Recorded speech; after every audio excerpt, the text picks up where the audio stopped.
കർത്താവായ യേശുക്രിസ്തുവിന്റെ നാമത്തിൽ എല്ലാ വിശുദ്ധന്മാർക്കും സ്നേഹവന്ദനം.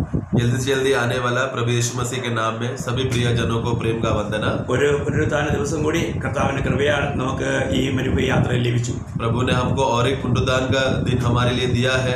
इस मरुभूमि सफर में, इस जंगल के सफर में प्रभु की उपस्थिति में बने रहने के लिए प्रभु ने हमको और एक मौका दिया। നാം കൂടി വരുമ്പോഴെല്ലാം കർത്താവിനെ കുടിക്കുവാനും തിന്നുവാനും ആസ്വദിക്കുവാനുമുള്ള അവസരമാണ് കർത്താവ് ഒരുക്കി തരുന്നത്. हम जब भी इकट्ठा होते समय में प्रभु को खाए और प्रभु को पिए, ये बात का अनुभव में सदा बने रहने के लिए प्रभु हमको संगति देता है। അതെങ്ങനെയാണ് കഴിയുന്നത്? और वो कैसा होगा? അത് തിരുവചനത്തിന്റെ കേൾവിയാണ്. प्रभु के वचन के सुनने के द्वारा। അത് തിരുവചനം നമ്മൾ പ്രാപിക്കുന്നതിലൂടെയാണ്. जब हम वचन को प्राप्त करते हैं तभी। അത് നമ്മൾ വചനത്തെ ഗ്രഹിക്കുന്നതിലൂടെയാണ്. जब हम वचन को ग्रहण करते हैं तभी। അതുകൊണ്ട് കർത്താവിനെ സ്തുതിക്കുന്നു. इसलिए मैं प्रभु को धन्यवाद देता हूँ। ഇന്നും നമുക്ക് സ്വർഗത്തിൽ എന്നേക്ക് സ്ഥിരമായിരിക്കുന്ന ദൈവത്തിന്റെ വചനം നമ്മുടെ ഭാഷയിൽ കേൾക്കുവാൻ കർത്താവ് അവസരം ഒരുക്കി തന്നതിനായി കർത്താവിനെ സ്തുതിക്കുന്നു. मैं एक और बार फिर से प्रभु को धन्यवाद देना चाहता हूँ, क्योंकि परमेश्वर का वचन जो स्वर्ग में स्थिर है, आज भूमि में अपने अपने भाषाओं में हमें समझने के लिए, उसको बांटने के लिए और ग्रहण करने का यह मौका प्रभु ने दिया। എങ്കിലും ദൈവമക്കളോട് ഞാൻ ആദ്യമായിട്ട് തന്നെ ഈ കേൾവിയെ കുറിച്ച് ഒരു മുന്നറിയിപ്പ് തരാൻ ആഗ്രഹിക്കുന്നു. लेकिन प्रभु का वचन का सुनने के विषय में एक छोटा सा बात, एक चेतावनी के समान या फिर सही रीति से समझने के विषय के लिए कैसा सुनना है या वचन का सुनने का विषय में मैं कहना चाहता हूँ। നാം എങ്ങനെയാണ് കേൾക്കേണ്ടത്? हमें वचन कैसा सुनना चाहिए? കാരണം എല്ലാ കാര്യങ്ങളും നമുക്ക് ഉപദേശിച്ചു തരുന്നത് ദൈവത്തിന്റെ വചനമാണ്. क्योंकि हमें सभी बातें जो उपदेश करके जो हमें समझा कर देता है वो है प्रभु का वचन। ഈ നല്ല വചനത്തിനായി നമ്മൾ എത്രമാത്രം കർത്താവിനെ സ്തുതിക്കണം. हमें ये अच्छा वचन के लिए हमें प्रभु को कितना मात्र धन्यवाद देना चाहिए। അപ്പോൾ നമ്മൾ വചനം പോലും എങ്ങനെ കേൾക്കണമെന്ന് പോലും അതുപോലും നമുക്ക് പറഞ്ഞു തരികയാണ്. और ये वचन को हमें किस रीति से सुनना चाहिए वो बात भी वचन हमको बता के दिया है। അപ്പോൾ നമ്മൾ ശ്രദ്ധിക്കണ്ടേ? इसके लिए हमें उस पर ध्यान रखना है ना? നിശ്ചയമായിട്ട് ध्यान पूर्वक। हाँ, അപ്പോൾ ആദ്യമായിട്ട് ഞാൻ ആ വിഷയം നിങ്ങളൊക്കെ പറയാം. इसलिए पहला मैं वो बात को मैं बताना चाहूंगा। യെശയ്യാ പ്രവചനം 28-23 വായിക്കുന്നത് यशायाह का पुस्तक उसका 28 का 23 में, Isaiah 28:23। ചെവി തന്ന് എന്റെ വാക്ക് കേൾപ്പിൻ, ശ്രദ്ധ വെച്ച് എന്റെ വചനം കേൾപ്പിൻ. पढ़ेंगे Isaiah 28 का 23, Isaiah 28:23।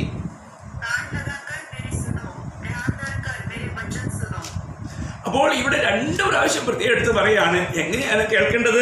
ഒന്ന് ചെവി തന്ന് കേൾക്കണം, 2 ശ്രദ്ധ വെച്ച് കേൾക്കണം. तो यहाँ पर 2 बातें कहते हैं, एक है कि कान देकर बात सुनना और है कि ध्यान से उसको ध्यान पूर्वक सुनना। അത്ര ഗൗരവമുള്ള കാര്യമാണ്. क्योंकि वो उतना गंभीर बात है वो। നമ്മൾ കേൾക്കുന്നത് ഒരു സാധാരണ വ്യക്തിയുടെ വചനമല്ല. क्योंकि हम जो सुन रहे हैं वो कोई साधारण व्यक्ति का वचन नहीं है। ഇത് നമ്മളെ വീണ്ടെടുത്ത നമ്മുടെ സൃഷ്ടിതാവായ, നമ്മുടെ രക്ഷിതാവായ, നമ്മുടെ കർത്താവായ ദൈവത്തിന്റെ വചനമാണ്. क्योंकि ये हमारे सृष्टि किया हुआ हमारा परमेश्वर, हमारा सृष्टिकर्ता, हमारा उद्धार देकर हमें बचाया हुआ जो हमारा प्रभु है, उनका वचन है। അപ്പോൾ ഈ വചനങ്ങളെ നമ്മൾ വളരെ ഗൗരവത്തോടെ നമ്മളത് കേൾക്കണം. इसलिए एकदम इस वचन को एकदम गंभीर रूपिक, एकदम सीरियसली, सिंसियर, शुद्ध मन से हमें से सुनना है। അർത്ഥം നമുക്ക് കേൾക്കുവാൻ ഒരു ഒരുക്കം ഉണ്ടായിരിക്കണം. मतलब कहने का विषय यह है कि हमें सुनने के लिए तैयारी रहना चाहिए। അപ്പോൾ ഇവിടെ വചനം പറയാണ്, ചെവി തന്ന് എന്റെ വാക്ക് കേൾപ്പിൻ, ശ്രദ്ധ വെച്ച് എന്റെ വചനം കേൾപ്പിൻ. हाँ, तो उसमें वचन कहता है कि कान देकर मेरा वचन सुनो और उसको ध्यान पूर्वक उसे सुनो। അപ്പോൾ ഈ കർത്താവ് ഈ ലോകത്തിൽ താൻ ജഡമെടുത്ത് മനുഷ്യനായി ഈ ലോകത്തിൽ നമ്മുടെ മധ്യേ പാർത്തപ്പോഴും കർത്താവ് പറഞ്ഞൊരു കാര്യം ഞാൻ ഓർമ്മയിൽപ്പെടുത്താൻ ആഗ്രഹിക്കുന്നു. तो हमारे प्रभु जब इस दुनिया में जब जीते समय में, उस समय में भी वचन को किस रीति से सुनना है वो बात मैं याद दिलाना चाहता हूँ। ഞാൻ നിങ്ങൾ ശ്രദ്ധിക്കണമേ. आप लोग ध्यान से सुनना। ലൂക്കോസ് 8:18 വാക്യമാണ്. ലൂക്കോസ് 8:18. लूका 8:18, लूक चैप्टर 8 वर्स 18। ആകയാൽ നിങ്ങൾ എങ്ങനെ കേൾക്കുന്നു എന്ന് സൂക്ഷിച്ചുകൊള്ളുവിൻ. അപ്പോൾ നിങ്ങൾ എങ്ങനെ കേൾക്കുന്നുവെന്ന് സൂക്ഷിച്ചുകൊള്ളുവിൻ. पढ़ेंगे लूक 8:18।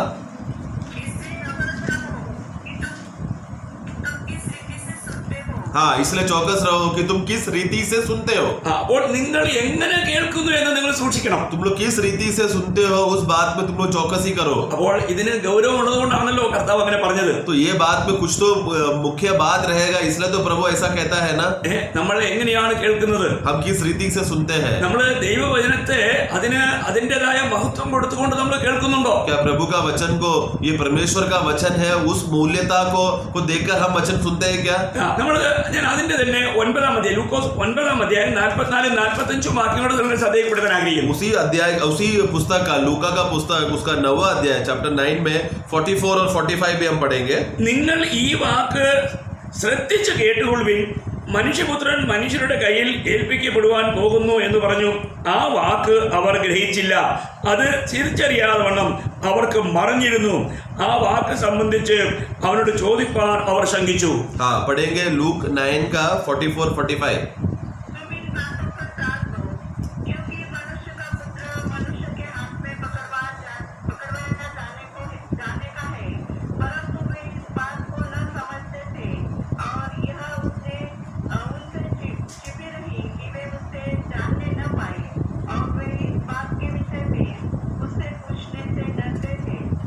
അപ്പോൾ ഇവിടെ നമ്മൾ കാണുന്നത് നിങ്ങൾ ഈ വാക്ക് ശ്രദ്ധിച്ച് കേട്ടുള്ളൂ എന്ന് കർത്താവ് പറഞ്ഞു. तो इधर प्रभु कहता है कि ये बात को तुम ध्यान से सुनो।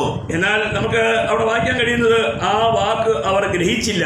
लेकिन यहाँ पर हम देखते हैं कि 45 में वो बातें वो लोग समझ नहीं पाए। ദൈവമേ, നമ്മൾ കേൾക്കുന്ന കാര്യങ്ങൾ നമ്മൾ ഗ്രഹിച്ചില്ലെങ്കിൽ നമുക്ക് എന്ത് പ്രയോജനം? हे प्रियो, लेकिन सुना हुआ बातों को अगर हम समझेंगे नहीं तो उसका क्या फायदा? അപ്പോൾ ഇന്ന് നമ്മൾ അനേകരും ധാരാളം വാക്കുകൾ അല്ലെങ്കിൽ ദൈവത്തിന്റെ വചനം കേൾക്കുന്നുണ്ട്. तो आज इस तरह अनेक वचन हम लोग बहुत से वचन हम सुनते हैं, എന്നാൽ അത് നമ്മൾ വളരെ ശ്രദ്ധ വെച്ച് കേൾക്കാറില്ല. लेकिन उसको ध्यान पूर्वक पूरे मन से नहीं सुन पाते। അത് നമ്മൾക്ക് അത് അനുസരിക്കേണ്ടതാണെന്നുള്ള ബോധത്തോടെ പലപ്പോഴും കേൾക്കാറില്ല. और ये वचन को मुझे मानना है, इसका पालन करना है, उस बोध से हम नहीं सुनते। ഞാൻ നിങ്ങളോട് ഒരു കാര്യം ഓർമ്മിക്കട്ടെ. इसलिए एक बात मैं कहना चाहता हूँ, നമ്മൾ വചനം കേൾക്കുമ്പോൾ ഒന്ന് നമ്മളത് ശ്രദ്ധയോടെ കേൾക്കണം.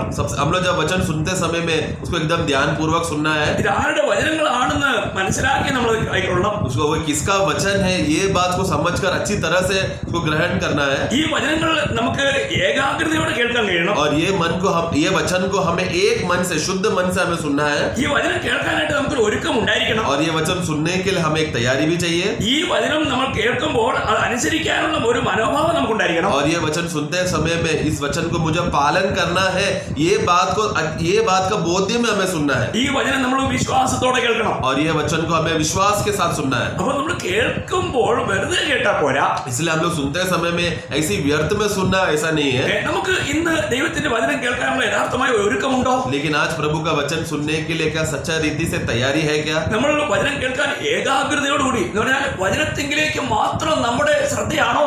तो हम लोग जब वचन सुनते समय में हम एक मन में रखकर, मतलब क्या, जब वचन आ रहा है सिर्फ मैं वचन को ही सुनूंगा और मेरा मन और किधर भी नहीं भटकेगा, वचन की ओर ही केंद्रित रहेगा, क्या इस रीति का मन से हम सुनते हैं क्या? നമുക്കറിയാമല്ലോ, ചിലര് വചനം കേട്ടോണ്ടിരിക്കുമ്പോൾ ആരെങ്കിലും വരികയാണെങ്കിൽ പിന്നെ അവരുടെ ധ്യാനം മുഴുവൻ അങ്ങോട്ട് പോകും. അതിനിടയ്ക്ക് ആരെങ്കിലും പിള്ളേർ കളിക്കുന്നുണ്ടെങ്കിൽ അങ്ങോട്ട് പോകും. അവരുടെ ശ്രദ്ധയും ധ്യാനവും ഒക്കെ അങ്ങോട്ട് തിരിക്കും. ശത്രുവിന് ഒരു ലക്ഷ്യമുണ്ട്, നമ്മൾ ശ്രദ്ധ വെച്ച് വചനം കേൾക്കരുത്. क्योंकि हम जानते हैं कि जब भी हम संगति में इकट्ठा होते हैं समय में हम लोग सामने वचन हम लोग सुनते रहेंगे, लेकिन पीछे से कोई आ गया तो तुरंत हम पलट के देखते हैं, अरे कौन आया, उधर इधर कोई बात करते रहेगा, बच्चे लोग खेलते रहेगा तो हमारा ध्यान अचानक अटेंशन उसमें चले जाता है। तो तो हम लोग जो वचन हमें जिधर सामने देखकर सुनना चाहिए था, शैतान क्या करता है, चतुराई से और तंत्र पूर्वक हमारा मन को बहका देता है ताकि आने वाला वचन को हम सुन ना ले। നിങ്ങൾക്കറിയാം, നിങ്ങൾ ജോലി ചെയ്യുന്നവർക്കറിയാം, ഏതെങ്കിലും നിങ്ങളുടെ ഒരു വലിയ ബോസിനോട് സംസാരിച്ചുകൊണ്ടിരിക്കുമ്പോൾ നിങ്ങൾ ആ വ്യക്തിയെ മാത്രം നോക്കും. അന്നേരം നിങ്ങൾ അങ്ങോട്ടും ഇങ്ങോട്ടും നോക്കുകയാണെങ്കിൽ നിങ്ങൾ എന്ത് ചെയ്യുക? നിങ്ങൾ ആ ബോസിനെ തുച്ഛീകരിക്കുക. हाँ, जो लोग काम करने जाते हैं उन लोगों को ये बात मालूम रहेगा।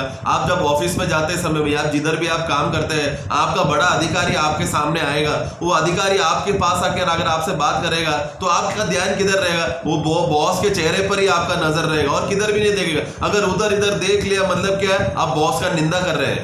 അല്ലേ, നിങ്ങൾക്ക് ആ അനുഭവം ഉണ്ടായി കാണുമല്ലോ. आप लोगों को ये बातें का अनुभव आप लोगों को रहेगा। ഇവിടെ ഈ ലോകത്തിലുള്ള ഏതൊരു ബോസിനേക്കാളും രാജാക്കന്മാരുടെ രാജാവായ ദൈവത്തിന്റെ വാക്കുകൾ കേൾക്കുമ്പോൾ നമ്മൾ എത്രയോ പ്രാവശ്യം അതിന്റെ ഗൗരവം അറിയാതെ നമ്മൾ അശ്രദ്ധരായി നമ്മൾ അതിൽ തന്നെ തെറ്റ് ചെയ്യാറുണ്ട്. लेकिन इस दुनिया का सभी बॉसों से भी बड़ा, इस दुनिया का सभी राजाओं से भी बड़ा, राजाओं का राजा, प्रभुओं का प्रभु का वचन के सामने जब आते समय में कितने बार जाने अनजाने में उसको हम लोग ध्यान पूर्वक नहीं सुनते। നമ്മൾ നിശ്ചയമായിട്ടും നിങ്ങളൊരു ബോസിന്റെ അവസ്ഥയിലാണെങ്കിൽ, നിങ്ങളൊരു വ്യക്തിയോട് സംസാരിക്കുമ്പോൾ ആ വ്യക്തി അവിടെ ഇവിടെ നോക്കുകയാണെങ്കിൽ നിങ്ങൾക്ക് ഒരിക്കലും സഹിക്കാൻ പറ്റില്ല. अगर उदाहरण में अभी उल्टा लेते हैं, आप बॉस बन गए हैं और आप जब अपने लोगों के आपके उधर काम करने वाले लोगों के साथ जब आप बात करते समय में वो लोग अगर आपको नहीं देखेंगे, उधर इधर ध्यान रखेगा, आपका बात नहीं सुनेंगे तो आपको बुरा लगेगा ना। अगर आप एक ടീച്ചറെ നിങ്ങളൊരു ടീച്ചർ ആണെങ്കിൽ ആ ടീച്ചർ പഠിപ്പിച്ചുകൊണ്ടിരിക്കുമ്പോൾ കുട്ടികൾ അവിടെ ഇവിടെ നോക്കുകയും അങ്ങോട്ടും ഇങ്ങോട്ടും സംസാരിക്കുകയും ചെയ്താൽ നിങ്ങൾക്ക് എങ്ങനെ തോന്നും? अगर आप एक टीचर होते समय में और आप बताते बोलते समय में आपके स्टूडेंट्स आपके क्लास के बच्चे लोग उधर इधर देख रहे, मस्ती कर रहे, खेल रहे, आपका बातों को ध्यान नहीं दे रहे, तो आपको कैसा लगेगा? ഞാൻ വെറും ഒരു എക്സാമ്പിൾ പറഞ്ഞേ ഉള്ളൂ. मैं तो बस एक छोटा सा उदाहरण दिया हूँ. ഇവിടെ ഇതിനേക്കാളൊക്കെ എത്ര ഗൗരവമുള്ള കാര്യമാണ് നമ്മൾ ദൈവത്തിന്റെ സന്നിധിയിൽ നമ്മൾ സൃഷ്ടി എന്ന അവസ്ഥയിൽ ഒരു ടീച്ചറും കുട്ടി എന്നപോലെയുള്ള അവസ്ഥയല്ല ഇത്. സൃഷ്ടിതാവിന്റെ സന്നിധിയിൽ ഒരു സൃഷ്ടി അത് എത്രമാത്രം ഗൗരവത്തോടെ നമ്മൾ ആ സൃഷ്ടാവായ കർത്താവിനെ ആ ദൈവത്തെ നമ്മൾ കേൾക്കണം. ये तो मैंने मनुष्य के आधार पर का मैंने एग्जाम्पल बताया, लेकिन इससे भी बड़ा और श्रेष्ठ पदवी और अधिकार में हमारा प्रभु वो महान परमेश्वर का बातों को जब सुनना है तो कितना हमें नम्रता से, विनयता से और गंभीर रीति से गौरव पूर्वक वचन को सुनना है. അപ്പോൾ ഞാൻ ആഗ്രഹിക്കുന്നു നിങ്ങൾ ഇന്ന് കേൾക്കുന്ന ഈ വചനത്തിലേക്ക് നിങ്ങളുടെ മുഴുവൻ ശ്രദ്ധയും കൊണ്ടുവരിക. इसके लिए मेरा आग्रह सिर्फ इतना ही है कि आज जो आने वाला वचन के सामने आपका केंद्र पूरा उस वचन पर ही बने रहे. നമുക്ക് ഒരുപാട് കാര്യങ്ങൾ നമുക്ക് ഓരോ ദിവസവും നമുക്ക് മാനസാന്തരപ്പെടണം, നമുക്ക് മാറണം. हमें क्योंकि बहुत बातों से, हमारे स्वभाव की बहुत से बातों से हमें मन फिरना, हमें बदलना जरूरी है. നമുക്കറിയാം നമ്മൾ ഈ വചനം ശ്രദ്ധയോടെ കേൾക്കുന്നത് തന്നെ ദൈവത്തിന് വലിയ പ്രസാദമുള്ള ഒരു കാര്യമായിട്ട് 1 ശമൂവേൽ 15:22 നമ്മൾ വായിക്കുന്നുണ്ട്. നമുക്ക് വായിക്കാതെ തന്നെ അറിയാമല്ലോ. पहला शमूएल उसका 15 अध्याय वाक्य 22 में, पहला शमूएल 15:22 में उधर शामिल वचन को ध्यान से सुनने से परमेश्वर को कितना आनंद मिलता है करके वहां पर हम देखते हैं. അവിടെ നമ്മൾ വായിക്കുന്നത് പിന്നെ ഇതാ അതിന്റെ അവസാന ഭാഗത്താണ് ഇതാ ശ്രദ്ധിക്കുന്നത് മുട്ടാടുകളുടെ മേധസ്സിനേക്കാൾ നല്ലത്. ഇതിന്റെ അവസാന ഭാഗത്ത് വായിക്കാണ് ശ്രദ്ധിക്കുന്നത് മുട്ടാടുകളുടെ മേധസ്സിനേക്കാൾ നല്ലത്. उसका आखिरी भाग में है पहला शमूएल 15 अध्याय उसका 22वां वाक्य में आखिरी भाग में देखो, वो पढ़ेंगे आखिरी भाग.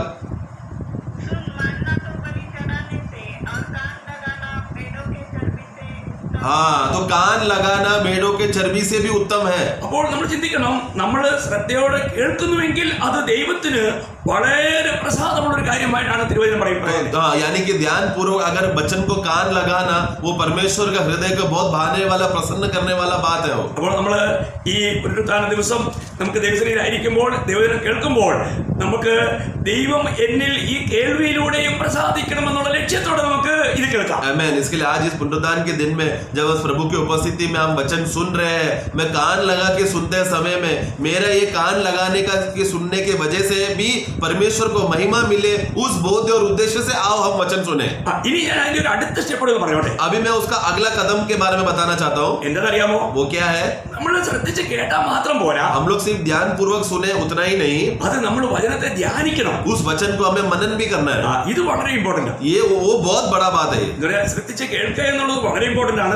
ध्यान से सुनना यानी ध्यान से कान लगाकर सुनना वो भी बड़ी बात है ही. എന്നാൽ ഇന്ന് അനേക വിശുദ്ധന്മാർക്കും പറ്റിയിരിക്കുന്ന ഒരു വലിയ തെറ്റ്, അവർ വചനം ധ്യാനിക്കാറില്ല. लेकिन आज बहुत से विश्वासियों में जो सबसे बड़ा गलती कर बैठते हैं वो है कि सुना हुआ वचन को वो लोग मनन नहीं करते. ഇപ്പോൾ നിങ്ങൾ വചനം കേൾക്കുകയാണ്. अभी आप लोग सिर्फ वचन सुन रहे हैं. കേൾക്കുന്ന കാര്യത്തിൽ നിങ്ങൾ എങ്ങനെയായിരിക്കണമെന്ന് ഞാൻ ആദ്യം പറഞ്ഞത്. अभी आप लोग वचन सुन रहे हैं, उस सुनने के विषय में हमें कैसा हमारा मन रहना चाहिए वो बात मैंने बताया. എന്നാൽ ഇനി കേട്ട വചനങ്ങളോടുള്ള ബന്ധത്തിൽ अभी ये सुना हुआ वचन के बाद मिलने के बाद നമ്മൾ എന്ത് ചെയ്യണം? हमें क्या करना है? വചനം ധ്യാനിക്കണം. वचन का ध्यान मनन करना है. ഇന്ന് ഒരുപാട് വിശുദ്ധന്മാർക്ക് വചനധ്യാനമില്ല. आज बहुत से विश्वासियों को वचन को मनन करना, उसमें ध्यान लगाने का विषय है ही नहीं. വചനം ധ്യാനിക്കാന്ന് പറയാൻ എന്താ അറിയാമോ? वचन को मनन करने का मतलब क्या है? നമ്മൾ പറയാറില്ലേ, ഈ ആട്, പശു, ഈ ജീവികളൊക്കെ പുല്ല് കിട്ടുമ്പോൾ ഇഷ്ടം പോലെ പുല്ല് വെട്ടി വിഴുങ്ങും. വിഴുങ്ങിയിട്ട് എവിടെയെങ്കിലും കിടന്നുകൊണ്ട് അത് പതുക്കെ വീണ്ടും കൊണ്ടുവന്നിട്ട് അത് ചവച്ചരയ്ക്കും. അപ്പോൾ മാത്രമേ അതിന് പ്രയോജനപ്പെടുള്ളൂ. हाँ, हम देखते हैं गायों का एक स्वभाव हम देखते हैं, जब वो हरियालियों में चराई में जाते समय में वो जितना घास है वो तुरंत पहला चबा के खा लेता है. उसके बाद क्या करते हैं? एक शांत जगह पर जाकर बैठकर वो खाया हुआ बात को वापस उसके होठों में लेकर आकर रविंद करता है, मतलब फिर से चबाते चबाते रहता है. तो वो ऐसा क्यों कर रहा है? वो दोबारा चबाएगा तो रविंद करेगा तो ही वो गाय को फायदा होगा. ഇതാണ് ദൈവമക്കളെ ഇന്ന് അനേകരുടെ ജീവിതത്തിൽ വന്നിരിക്കുന്ന ഒരു വലിയ അപകടം, അല്ലെങ്കിൽ വന്ന ഒരു ചതിവ്. വചനം ധാരാളം കേൾക്കുന്നുണ്ട്, പക്ഷേ ആ വചനം ധ്യാനിക്കുന്നില്ല. तो आज इसीलिए बहुत से विश्वासियों में जो सबसे बड़ा धोखा का अवस्था या फिर एक गलत रीति से जीने का अवस्था क्या हो गया? वचन वो लोग बहुत से वो लोग सुनकर वो लोग इकट्ठा किए हैं, लेकिन वो लोग घर में जाकर या पर्सनल टाइम में जाकर प्रभु का उस वचन को दोबारा उसको मनन नहीं कर रहे हैं। ഇന്ന് ഒരുപാട് പേരും കർത്താവിന് വേണ്ടി പ്രയോജനപ്പെടാത്തത് ആത്മീയമായിട്ട് വളരാത്തതിന് യഥാർത്ഥമായ കാരണം ഈ വചനം ധ്യാനിക്കാത്തത് കൊണ്ടാണ്. आज बहुत से अधिकतर विश्वासी लोग प्रभु के लिए फायदा नहीं होता, उनका आत्मिक उन्नति में कोई बढ़ोतरी नहीं होता।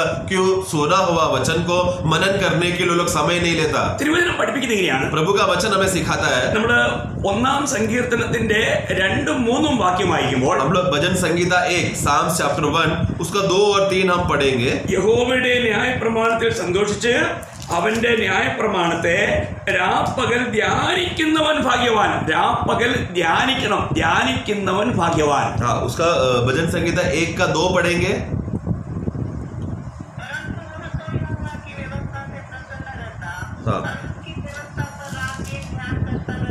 हाँ, ऐसा करने वाला व्यक्ति धन्य है जो रात और दिन मनन करता है। അപ്പോൾ ശ്രദ്ധിക്കുക, इसलिए ध्यान से सुनना। നമ്മൾ കേട്ട വചനങ്ങൾ हम लोग सुना हुआ वचन को നമ്മൾ രാവും പകലും ധ്യാനിക്കണം. हमें दिन और रात में उसका मनन करना है। നമ്മളങ്ങനെ ധ്യാനിച്ചാൽ इस रीति से अगर मनन करेंगे तो ആ വ്യക്തിയുടെ അനുഭവം എന്തായിരിക്കും? वो व्यक्ति का अनुभव क्या रहेगा? അതാണ് 3-ാം വാക്യം. वो है वाक्य 3। അവൻ ആറ്റിരികത്ത് നട്ടിരിക്കുന്നതും തട്ടകാലത്ത് ഫലം കായ്ക്കുന്നതും ഇല വാടാത്തതുമായ വൃക്ഷം പോലെ ഇരിക്കും. അവൻ ചെയ്യുന്നതൊക്കെയും സാധിക്കും. आमेन। वो पढ़ेंगे वाक्य 3।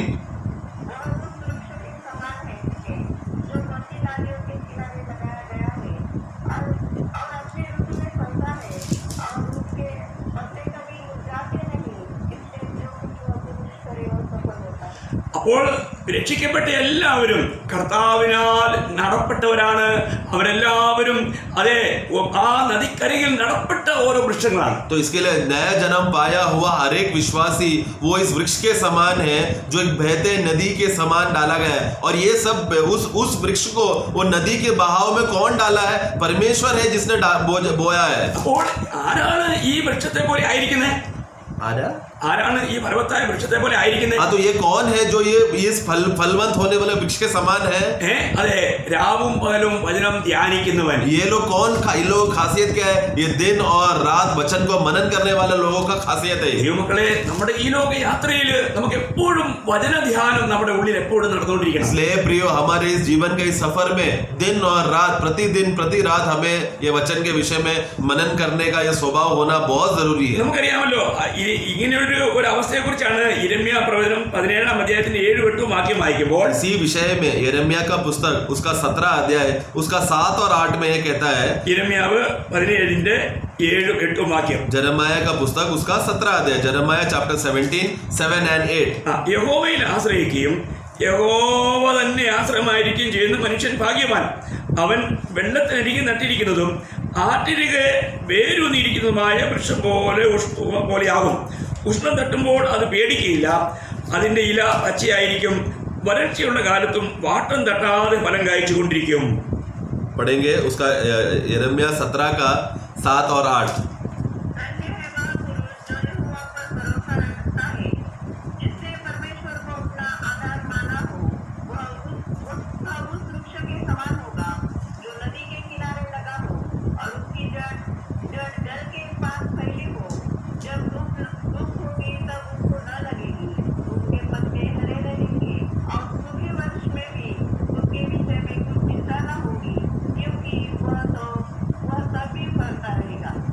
അപ്പോൾ യഥാർത്ഥത്തിൽ ദൈവവചനം ധ്യാനിക്കുന്ന ഒരു വ്യക്തിയുടെ ഒരു അനുഭവമാണ് നമുക്കിവിടെ കാണുവാൻ കഴിയുന്നത്. यहाँ पर एक वास्तव में जो प्रभु का वचनों को समय समय पर मनन करने वाला व्यक्ति का अवस्था उसका अनुभव को हम यहाँ पर देखते हैं। ഇന്ന് നമുക്ക് ദൈവവചനത്തോടുള്ള ധ്യാനം എപ്രകാരമുണ്ട്?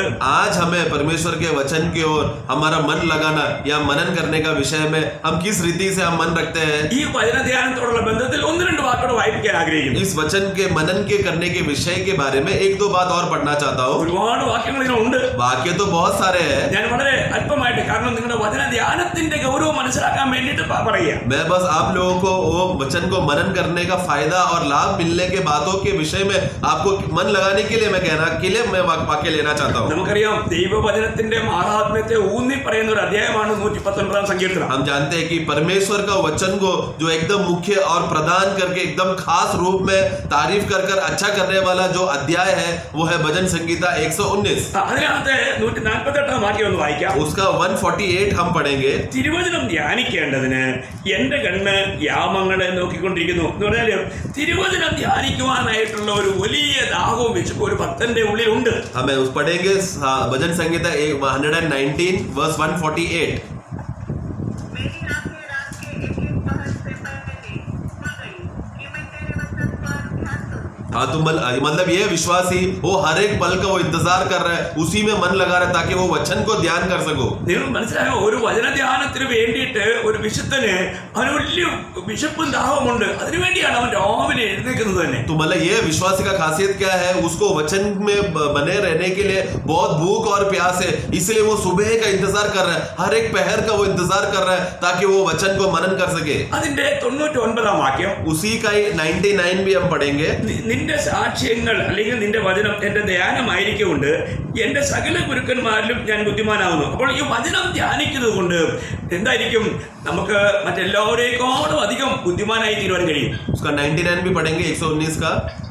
मैं अपने सब शिक्षकों से भी अधिक समझ रखता हूँ क्योंकि मेरा ध्यान तेरी स्तुतियों पर लगा है. हाँ, मेरा तेरा गवाहियों पर मेरा मनन होने की वजह से क्या हो गया, सारे शिक्षणों से भी मैं ज्यादा बुद्धिमान हो गया हूँ. ഇവിടെ ഇന്ന് വചനം ധ്യാനിക്കാത്തത് കൊണ്ടാണ് അനേകർക്കും മറ്റനേകരുടെ മുമ്പിൽ പരാജിതരായി ജീവിക്കേണ്ടി വരുന്നത്. तो आज हम लोग को वचन को सही रीति से मनन ना करने की वजह से हम दूसरों के सामने एक हारा हुआ जीवन जी रहे हैं. ഇന്ന് ദൈവവചനത്തിന്റെ ധ്യാനം നമുക്ക് എങ്ങനെയുണ്ട്? आज प्रभु का वचन के विषय में हमारा मनन कैसा है? അതിനോട് നമുക്ക് അധികം പ്രിയമുണ്ടോ? क्या उस विषय के लिए हमें ज्यादा पसंद करने वाला बात है क्या? അതേ അദ്ദേഹത്തിന്റെ 97 വാക്യം ശ്രദ്ധിച്ചേ. उसी का ही 119 का 97 हम पढ़ेंगे. നിന്റെ ന്യായപ്രമാണം എനിക്ക് എത്രയോ പ്രിയം, ഇടവിടാതെ അതെന്റെ ധ്യാനമാകുന്നു. मैं पढ़ेंगे 119 का 97. आहा, मैं तेरी व्यवस्था से कैसी प्रीति रखता हूँ. दिन भर मेरा ध्यान उसी पर लगा रहता है. हाँ, दिन भर मेरा ध्यान उसी पर लगा रहता है. അപ്പോൾ ഇവിടെ നമ്മൾ ഒരു കാര്യം പ്രത്യേകം മനസ്സിലാക്കേണ്ടത്, ദൈവത്തിന്റെ വചനം നമ്മൾ ശ്വാസോച്ഛ്വാസം ചെയ്യുന്നത് പോലെ ദൈവവചന ധ്യാനം ഒരു ഭക്തന് അനിവാര്യമാണ്. तो इसके लिए जिस तरह एक व्यक्ति जैसा वो श्वास लेते रहता है, उसी तरह एक विश्वासी को हर पल वचन को मनन करना उसके लिए लाभदायक है. ഇനി അതിന്റെ ഏറ്റവും വലിയൊരു സവിശേഷ ഗുണം കൂടെ പറഞ്ഞ് ഞാൻ ആ ഭാഗം വിടാം. अभी उसका और एक गुण का बात बताकर मैं वो बात को छोड़ना चाहता हूँ, കാരണം ഇതിനെക്കുറിച്ച് നമുക്ക് ഒരുപാട് പറയാനുണ്ട് വചനത്തിൽ. क्योंकि इसके विषय में बोलने के लिए बहुत से बातें हैं वचन में, എങ്കിലും അതിന്റെ ഒരു ഗുണം, ഈ ധ്യാനിക്കുന്ന ഒരു ഗുണം പറഞ്ഞ് ഞാൻ ഇവിടെ വിടാം. लेकिन ये वचन को मनन करने का विषय में एक गुण का बात मैं बताकर मैं इधर ही रोकना चाहता हूँ. യോശുവയുടെ പുസ്തകം 1-ാം അധ്യായം 8-ാം വാക്യം. जोशुआ का पुस्तक 1 का 8. Joshua chapter 1 verse 8. ഈ ന്യായപ്രമാണ പുസ്തകത്തിലുള്ളത് നിന്റെ വായിൽ നിന്നും നീങ്ങിപ്പോകരുത്. അതിൽ എഴുതിയിരിക്കുന്നത് പോലെയൊക്കെയും പ്രമാണിച്ച് നടക്കേണ്ടതിന് നീ രാവും പകലും അത് ധ്യാനിച്ചുകൊണ്ടിരിക്കണം. എന്നാൽ നിന്റെ പ്രവൃത്തി സാധിക്കും, നീ കൃതാർത്ഥനായും इरिക്കും. पढ़ेंगे योशुआ 1 का 8. व्यवस्था की यह पुस्तक तेरे चित्त से कभी न उतरने पाए. इसीलिए दिन रात ध्यान दिए रहना, इसलिए कि जो कुछ उसमें लिखा है उसके अनुसार करने की तू चौकसी करे, क्योंकि ऐसा ही करने से तेरे सब काम सफल होंगे और तू प्रभावशाली होगा. അപ്പോൾ ഇവിടുത്തെ ഏറ്റവും വലിയ വിഷയം എന്ന് പറഞ്ഞാൽ, നമ്മളുടെ ജീവിതം ധന്യമാകണമെങ്കിൽ, നമുക്കൊരു കൃതാർത്ഥതയോടുകൂടി അല്ലെങ്കിൽ നമുക്കൊരു സംതൃപ്തിയുള്ള ജീവിതം നയിക്കണമെങ്കിൽ നമ്മൾ ദൈവവചനം രാവും പകലും ധ്യാനിക്കുന്ന ഒരു വ്യക്തിയായിരിക്കണം. तो इधर का विषय का वचन का विषय का खासियत क्या है कि अगर यदि हमारा जीवन एकदम तृप्त रहे, एकदम संतुष्ट रहे, एकदम आनंद पूर्वक रहे या सफलता का अवस्था में रहे, तो दिन और रात प्रभु का वचन को मनन करते रहना है. അങ്ങനെ ധ്യാനിക്കുന്നവൻ അത് പ്രമാണിക്കുകയും ചെയ്യും. और जो इस तरह इस रीति से वचन को मनन करता है वो उसका पालन भी करता है. അപ്പോൾ നമ്മൾ ആ വാക്യം വായിക്കുമ്പോൾ ഈ ന്യായപ്രമാണ പുസ്തകത്തിലുള്ളത് നിന്റെ വായിൽ നിന്നും നീങ്ങിപ്പോകരുത്, അതിൽ എഴുതിയിരിക്കുന്നത് പോലെ ഒക്കെയും പ്രമാണിച്ച് നടക്കേണ്ടതിന്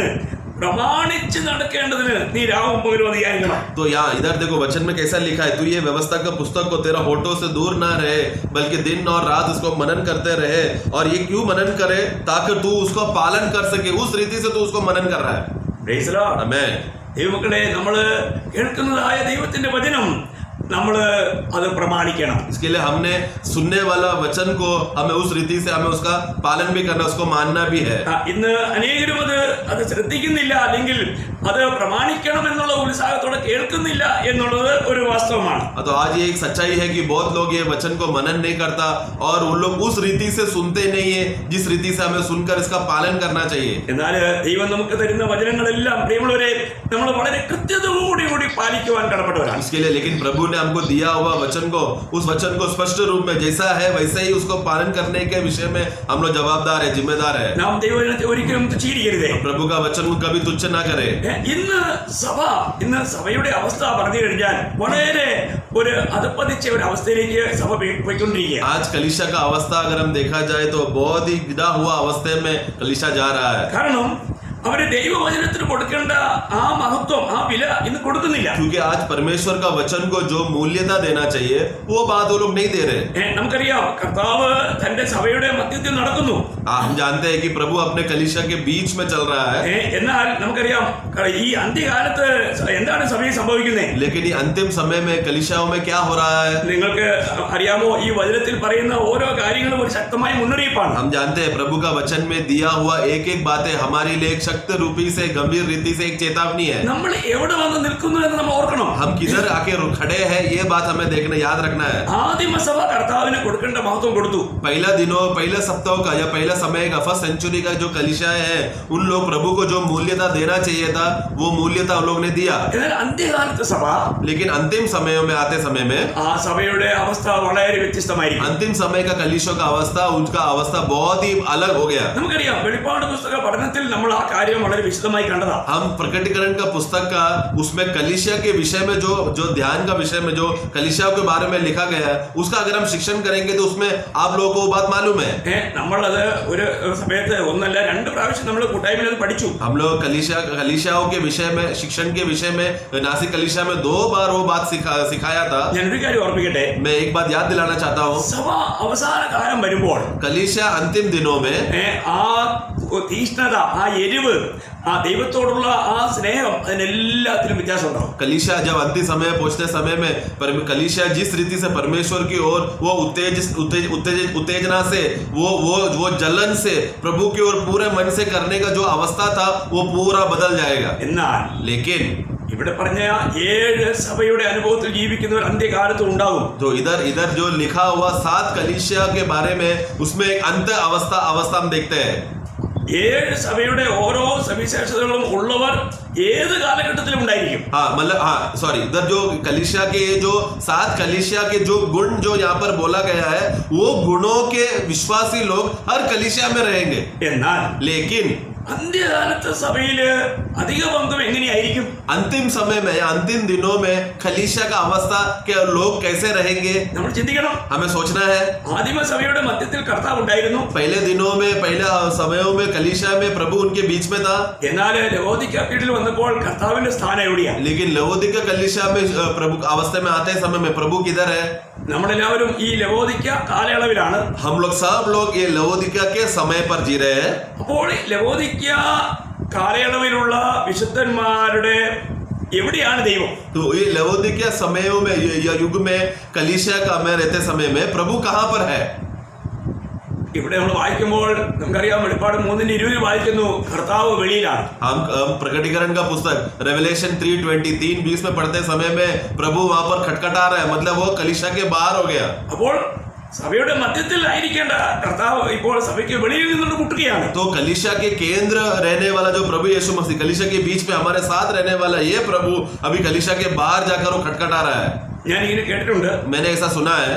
ഒരിക്കൽ ഒരു വെള്ളക്കാരുടെ കൂട്ടായ്മയിൽ ഒരു കറുത്ത വർഗ്ഗക്കാരൻ ചെന്നു. एक बार एक गोरे लोग जो इकट्ठा होते कलीसिया में, विदेश की बात है, गोरे लोग वहां पर इकट्ठा होते समय में वहां पर एक काला गोत्र का आदमी उनके बीच में जाकर बैठ गया. രക്ഷിക്കപ്പെട്ട ദൈവത്തിലാണ്. वो उद्धार पाया हुआ, नया जन्म पाया हुआ विश्वासी है. അവിടെ ഒരു കൂട്ടായ്മ ഉണ്ടെന്ന് കേട്ട് പോയതാണ്. वहां पर एक संगति है करके मालूम पड़ा तो वो काला आदमी वो संगति में गया അദ്ദേഹം ചെന്ന് ഡോർ മുട്ടി. और उन्होंने जाके दरवाजा को खटखटाया അവർ തുറന്നു നോക്കി. और उन्होंने खोल कर देखा. നോക്കിയപ്പോൾ നോക്കിയപ്പോൾ ഒരു കറുത്ത വർഗ്ഗക്കാരൻ. वो लोग ने देखा तो एक काला रंग का आदमी, ഉടനെ അവര് കഥടച്ചു. उन्होंने तुरंत दरवाजा बंद कर दिया. ഈ മനുഷ്യൻ വലിയ ദുഃഖിതനായി. वो आदमी बहुत दुखी हो गया അവിടുന്ന് താനൊരു മരച്ചുവട്ടിൽ പോയിരുന്ന കർത്താവിന്റെ സന്നിധിയിൽ മുഴങ്കാൽ മടക്കി കർത്താവിനോട് പറഞ്ഞു. और वो तुरंत जाकर एक पेड़ के चोटी के नीचे जाकर बैठ गया, उधर ही घुटने में आकर प्रभु से बात करने लगा. കർത്താവെ, അങ്ങയെ ആരാധിക്കുവാൻ അങ്ങയുടെ വിശുദ്ധന്മാരോട് ചേർന്ന് ഞാൻ ആഗ്രഹിച്ചു, എന്നാൽ അവർ എന്നെ കൈക്കൊണ്ടില്ല. हे प्रभु, आपकी उपस्थिति में आराधना करने के लिए, आपका पवित्र लोगों के साथ में आराधना करूं करने का इच्छा मेरे अंदर तो था, लेकिन वैसा नहीं हो पाया प्रभु. അതുകൊണ്ട് കർത്താവെ, ഞാൻ ഈ മരച്ചുവട്ടിലിരുന്ന് ഞാൻ അങ്ങയെ മഹത്വപ്പെടുത്തുന്നു, സ്തുതിക്കുന്നു. लेकिन इसीलिए प्रभु, मैं इस पेड़ की चोटी के नीचे बैठकर मैं आपका स्तुति करता हूँ, आराधना करता हूँ प्रभु. അപ്പോൾ കർത്താവ് ആ വ്യക്തിയോട് പറയാണ്, तब प्रभु वो भाई से कहने लगा, എന്റെ മകനെ, हे मेरे बेटे, ഞാൻ എത്ര വർഷമായിട്ട് ആ സഭയിലേക്കൊന്ന് പോകാൻ ആഗ്രഹിച്ചിട്ട് അവരെല്ലാം കയറ്റിയില്ല, പിന്നെ നില എങ്ങനെ കയറ്റി? इतना प्रभु बोलता है, हे मेरा भक्त, मैं ध्यान से सुन, मैं कितने सालों से वो कलीसिया में प्रवेश करने का कोशिश कर रहा हूँ, अभी तक मैं वहां पर प्रवेश नहीं कर पाया, फिर तुझे कैसा लेगा अंदर? Praise the Lord. Praise the Lord. പ്രിയമുള്ളവരെ, ഇന്ന് അനേക സഭകളും ക്രിസ്തുവില്ലാതെ അവര് ആത്മീയതയുടെ ഒരു പുറമൂടി ധരിച്ചുകൊണ്ട് അനേക അഭിനയങ്ങൾ നടത്തുകയാണ്. आज बहुत से कलीसियाओं में, यानी कि ज्यादातर कलीसियाओं में मसीह वहां से बाहर है, और वो कलीसिया में सिर्फ भक्ति का वेशभूषा धारण करके, बाहरी रूप में आत्मिकता है करके प्रकट करके एकदम कपटी स्वभाव का जीवन का कलीसिया में जी रहे हो लोग. ഇതൊരു യാഥാർത്ഥ്യമായ കാര്യമാണ്.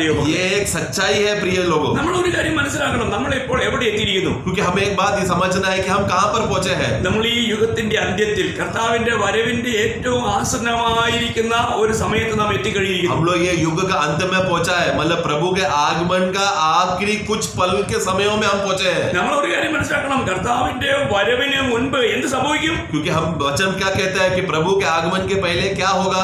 വിശ്വാസത്യാഗം. विश्वास को ठुकराया जाएगा. നമ്മുടെ വിശ്വാസത്യാഗം എന്നുള്ളത് ചെറിയൊരു കാര്യമല്ല. प्रियो, विश्वास ठुकराया जाना ये कोई छोटी बात नहीं है. ദൈവത്തിന്റെ പരിശുദ്ധാത്മാവ് വ്യക്തമായും പറയുകയാണ്. प्रभु का आत्मा एकदम स्पष्ट रीति से कहता है. നമുക്കറിയാം, 1 തിമോത്തി 4:1. पहला तिमोथी 4:1 में हम पढ़ते हैं, എന്നാൽ ഭാവി കാലത്ത് ചിലർ വ്യാജ ആത്മാക്കളെയും ഭൂതങ്ങളുടെ ഉപദേശങ്ങളെയും ആശ്രയിച്ച് ഭോഷ്ക് പറയുന്നവരുടെ കപടത്താൽ വിശ്വാസം ത്യജിക്കും എന്ന് ആത്മാവ് തെളിവായി പറയുന്നു. पढ़ेंगे पहला तिमोथी 4:1. परंतु आत्मा स्पष्टता से कहता है कि आने वाले समय में कितने लोग बलवानी वाली आत्माओं और दुष्ट आत्माओं की शिक्षाओं पर मन लगाकर विश्वास से बहक जाएंगे. हाँ, विश्वास से बहक जाएंगे. എങ്ങനെയാണ് ഇവർ വിശ്വാസത്തിൽ നിന്നും വീണു പോകുന്നത്? तो किस रीति से वो लोग विश्वास से बहक जाएंगे? വ്യാജ ആത്മാക്കൾ, दुष्ट आत्माओं ഭൂതങ്ങളുടെ ഉപദേശം. और भूतों का गिरा हुआ आत्मा को उपदेशों को मानकर. ശ്രദ്ധിക്കുക, ध्यान से सुनना. അപ്പോൾ ഇന്ന് നമ്മൾ കേൾക്കുന്ന ഉപദേശം അത് കർത്താവിന്റെ ഉപദേശമാണോ അതോ അപ്പോസ്തലന്മാരുടെ ഉപദേശമാണോ എന്ന് നമ്മൾ വളരെ വ്യക്തമായിട്ടും തിരിച്ചറിയണം. इसके लिए आज हमें अच्छी रीति से हम जो सुनने वाला वचन और उपदेश है वो प्रभु की ओर से है या हमारे प्रेरित लोगों ने दिया हुआ उपदेश है कि नहीं, या वो दुष्ट आत्मा का है करके अच्छे रीति से परखना जांचना हमें आना चाहिए. ഇന്ന് സത്യവചനത്തെ, സത്യ ഉപദേശത്തെ കൈക്കൊള്ളുവാൻ പോലും ഇന്ന് ജനങ്ങൾക്ക് താല്പര്യമില്ല. आज लोगों को सच्चा वचन सुनने के लिए, सच्चा उपदेश को पालन करने का लोगों को कोई मन नहीं है. ഒരു വ്യാജ ആത്മാവിന്റെ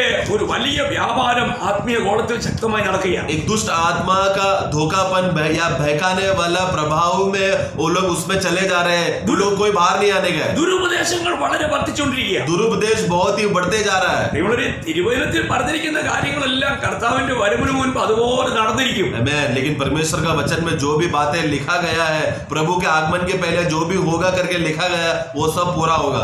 നമ്മള് വീണ്ടും വിശ്വാസ ത്യാഗത്തെ കുറിച്ച് 2 തെസ്സലോനിക്കർ 2:3 വായിക്കുന്നു. विश्वास को ठुकराया जाने के विषय में दूसरा തെസ്സലോനി 2 अध्याय तीसरा वचन, उसका 3 वाक्य में हम पढ़ते हैं 2:3.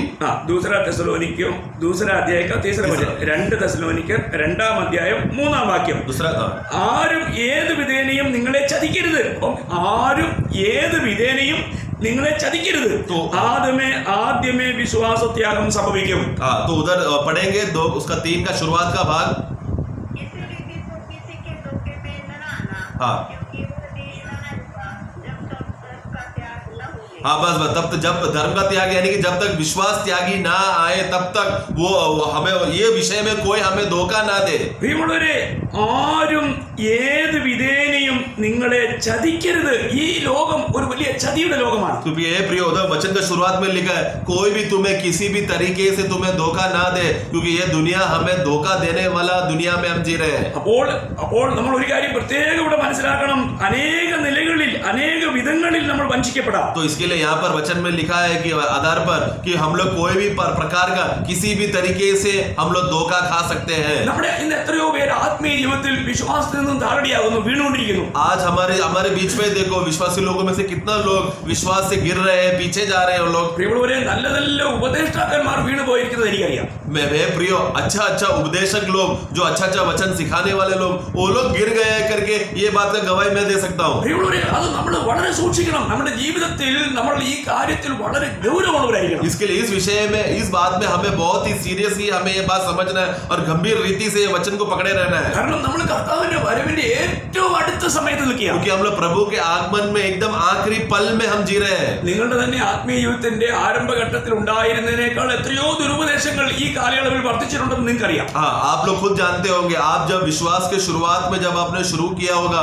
उन दिनों में जितना दुरुपदेश था, अभी कितना अधिक दुरुपदेश हो चुका है करके आप लोग खुद गवाही देंगे। നിങ്ങൾ ശ്രദ്ധിക്കുക പ്രിയമുള്ളവരെ, इसलिए आप लोग ध्यान देना प्रियो। ദൈവത്തിന്റെ സത്യവചനത്തെ, ദൈവത്തിന്റെ കൃത്യമായിരിക്കുന്ന ഉപദേശങ്ങളെ നമ്മൾ മുറുകെ പിടിക്കണം. इसलिए प्रभु का सच्चा वचन को, प्रभु का जो सही और खरा वचन को हमें उसे थामे रहना है। നമ്മൾ ഉപദേശങ്ങളെ പഠിച്ചില്ല എങ്കിൽ, अगर हम उपदेशों को अगर हम सीखेंगे नहीं तो അവിടെ നമുക്ക് വലിയ വീഴ്ച ഉണ്ടാവും. एक बहुत गहरा गिरावट आएगा। നമുക്കറിയാം, എഫേസ്യർ 4:14 വായിക്കുന്നത്, एफेसियों 4:14 में हम पढ़ते हैं, एफेशियंस 4:14, അങ്ങനെ നാം ഇനി മനുഷ്യരുടെ ചതിയാലും ഉപായത്താലും തെറ്റിച്ചു കളയുന്ന തന്ത്രങ്ങളിൽ കുടുങ്ങിപ്പോകുവാൻ തക്കവണ്ണം ഉപദേശത്തിന്റെ ഓരോ കാറ്റിനാൽ അലഞ്ഞിടുന്ന ശിശുക്കൾ ആയിരിക്കരുത്. पढ़ेंगे 4:14। ताकि हम आदमी को बालक न लगे, जो मनुष्य के धन विद्या और चतुराई से उनके धर्म की युक्तियों से और निश्चय हर एक छोटे से उछाले और इधर उधर घुमाए जाते रहे।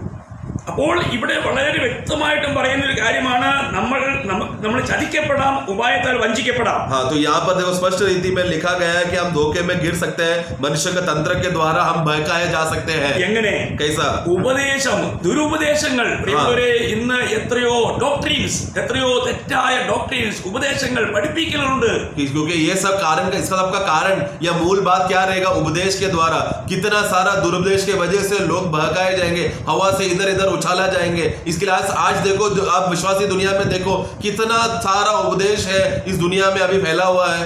നമ്മൾ കർത്താവായ യേശുക്രിസ്തുവിന്റെ ഉപദേശങ്ങളെ നമ്മൾ നന്നായി പഠിക്കണം. इसीलिए हमें प्रभु यीशु मसीह ने दिया हुआ सच्चा खरा उपदेश को, वो बात को हमें जानना जरूरी है। നമ്മളെ അപ്പോസ്തലന്മാർ പഠിപ്പിച്ച് നമ്മൾ പഠിക്കണം. हमें प्रेरित लोगों ने हमको जो उपदेश दिया है वो बात को हमें सीखना है। അങ്ങനെ നമ്മൾ അത് ശരിയായി പഠിച്ചില്ലെങ്കിൽ നമ്മൾ ചതിക്കപ്പെടാം, വഞ്ചിക്കപ്പെടാമെന്ന് അവിടെ വചനം പറയുന്നു. अगर सही रीति से नहीं समझ पाएंगे तो अभी हमने पढ़ा, हम धोखा हो सकते हैं, बहक कर गिर सकते हैं। അപ്പോൾ നമുക്ക് യഥാർത്ഥത്തിൽ ക്രിസ്തുവിൽ വളരണമെങ്കിൽ, अगर इसीलिए सही रीति से अगर वचन में बढ़ना है तो നമ്മൾ ഒരു വാക്കിനെ അവിടെ വായിപ്പിക്കാം. കൊളോസ്യർ 2:18-19. और एक वाक्य मैं पढ़ाना चाहता हूँ, कोलोसों का पुस्तक, उसका दूसरा अध्याय 18 और 19।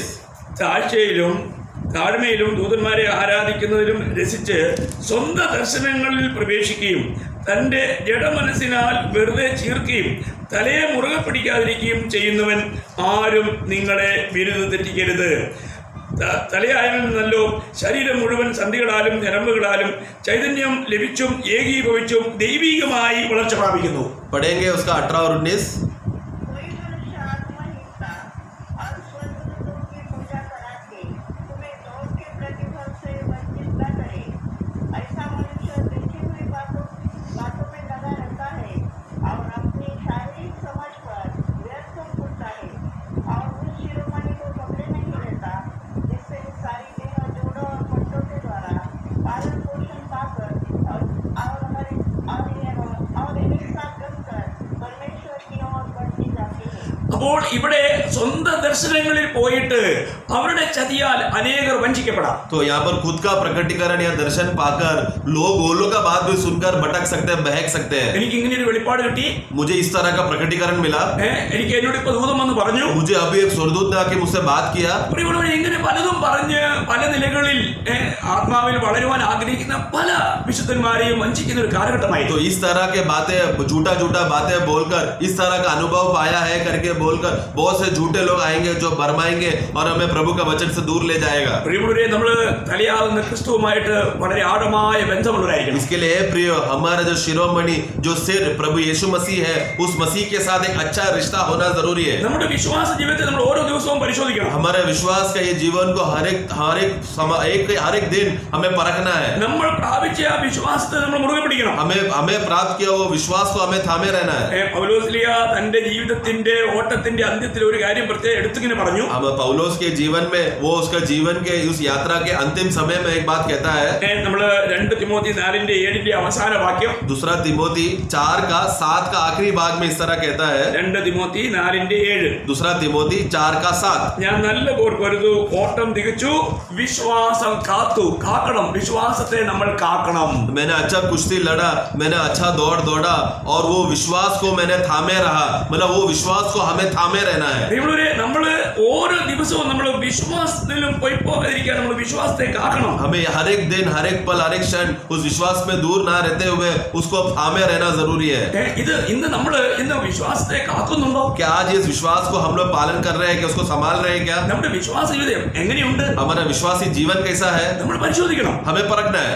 കാരണം ഈ വിശ്വാസത്തെ കുറിച്ച് യൂദായുടെ ലേഖനം 3-ാം വാക്യത്തിൽ, ये विश्वास के बारे में यूदा का पुस्तक में उसका 3रा वाक्य में हम पढ़ते हैं. വിശുദ്ധന്മാർക്ക് ഒരിക്കലായിട്ട് പരമേൽപ്പിച്ചിരിക്കുന്ന വിശ്വാസത്തിന് വേണ്ടി പോരാടണം. വിശ്വാസത്തിന് വേണ്ടി പോരാടണം എന്നാണ് പറഞ്ഞിരിക്കുന്നത്. वो यूदा का 3 का आखिरी भाग पढ़ेंगे.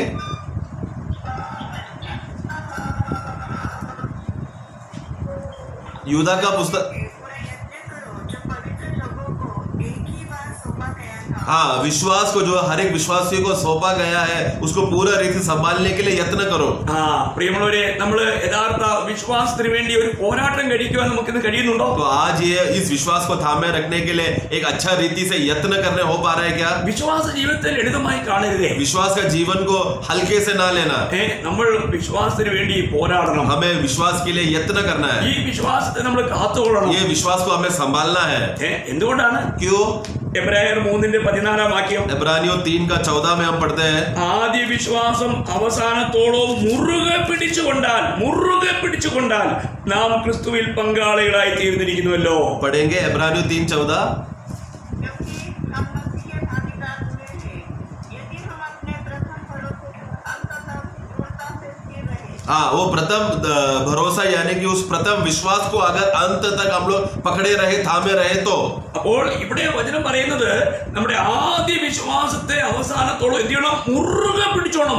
ഒരിക്കലും അയവ് വരരുത്. മുറുകെ പിടിച്ചോണം. वहाँ पर वचन कैसा किस रीति से लिखा गया है? हमें प्रथम विश्वास जो हमें शुरुआत में हमें जो विश्वास मिला था वो विश्वास को हमें थामे रहना है, पकड़ के रखना है, जो मजबूती से पकड़ना है. उसको धीरे धीरे छोड़ना नहीं, बल्कि और मजबूत करते रहना पकड़ने में.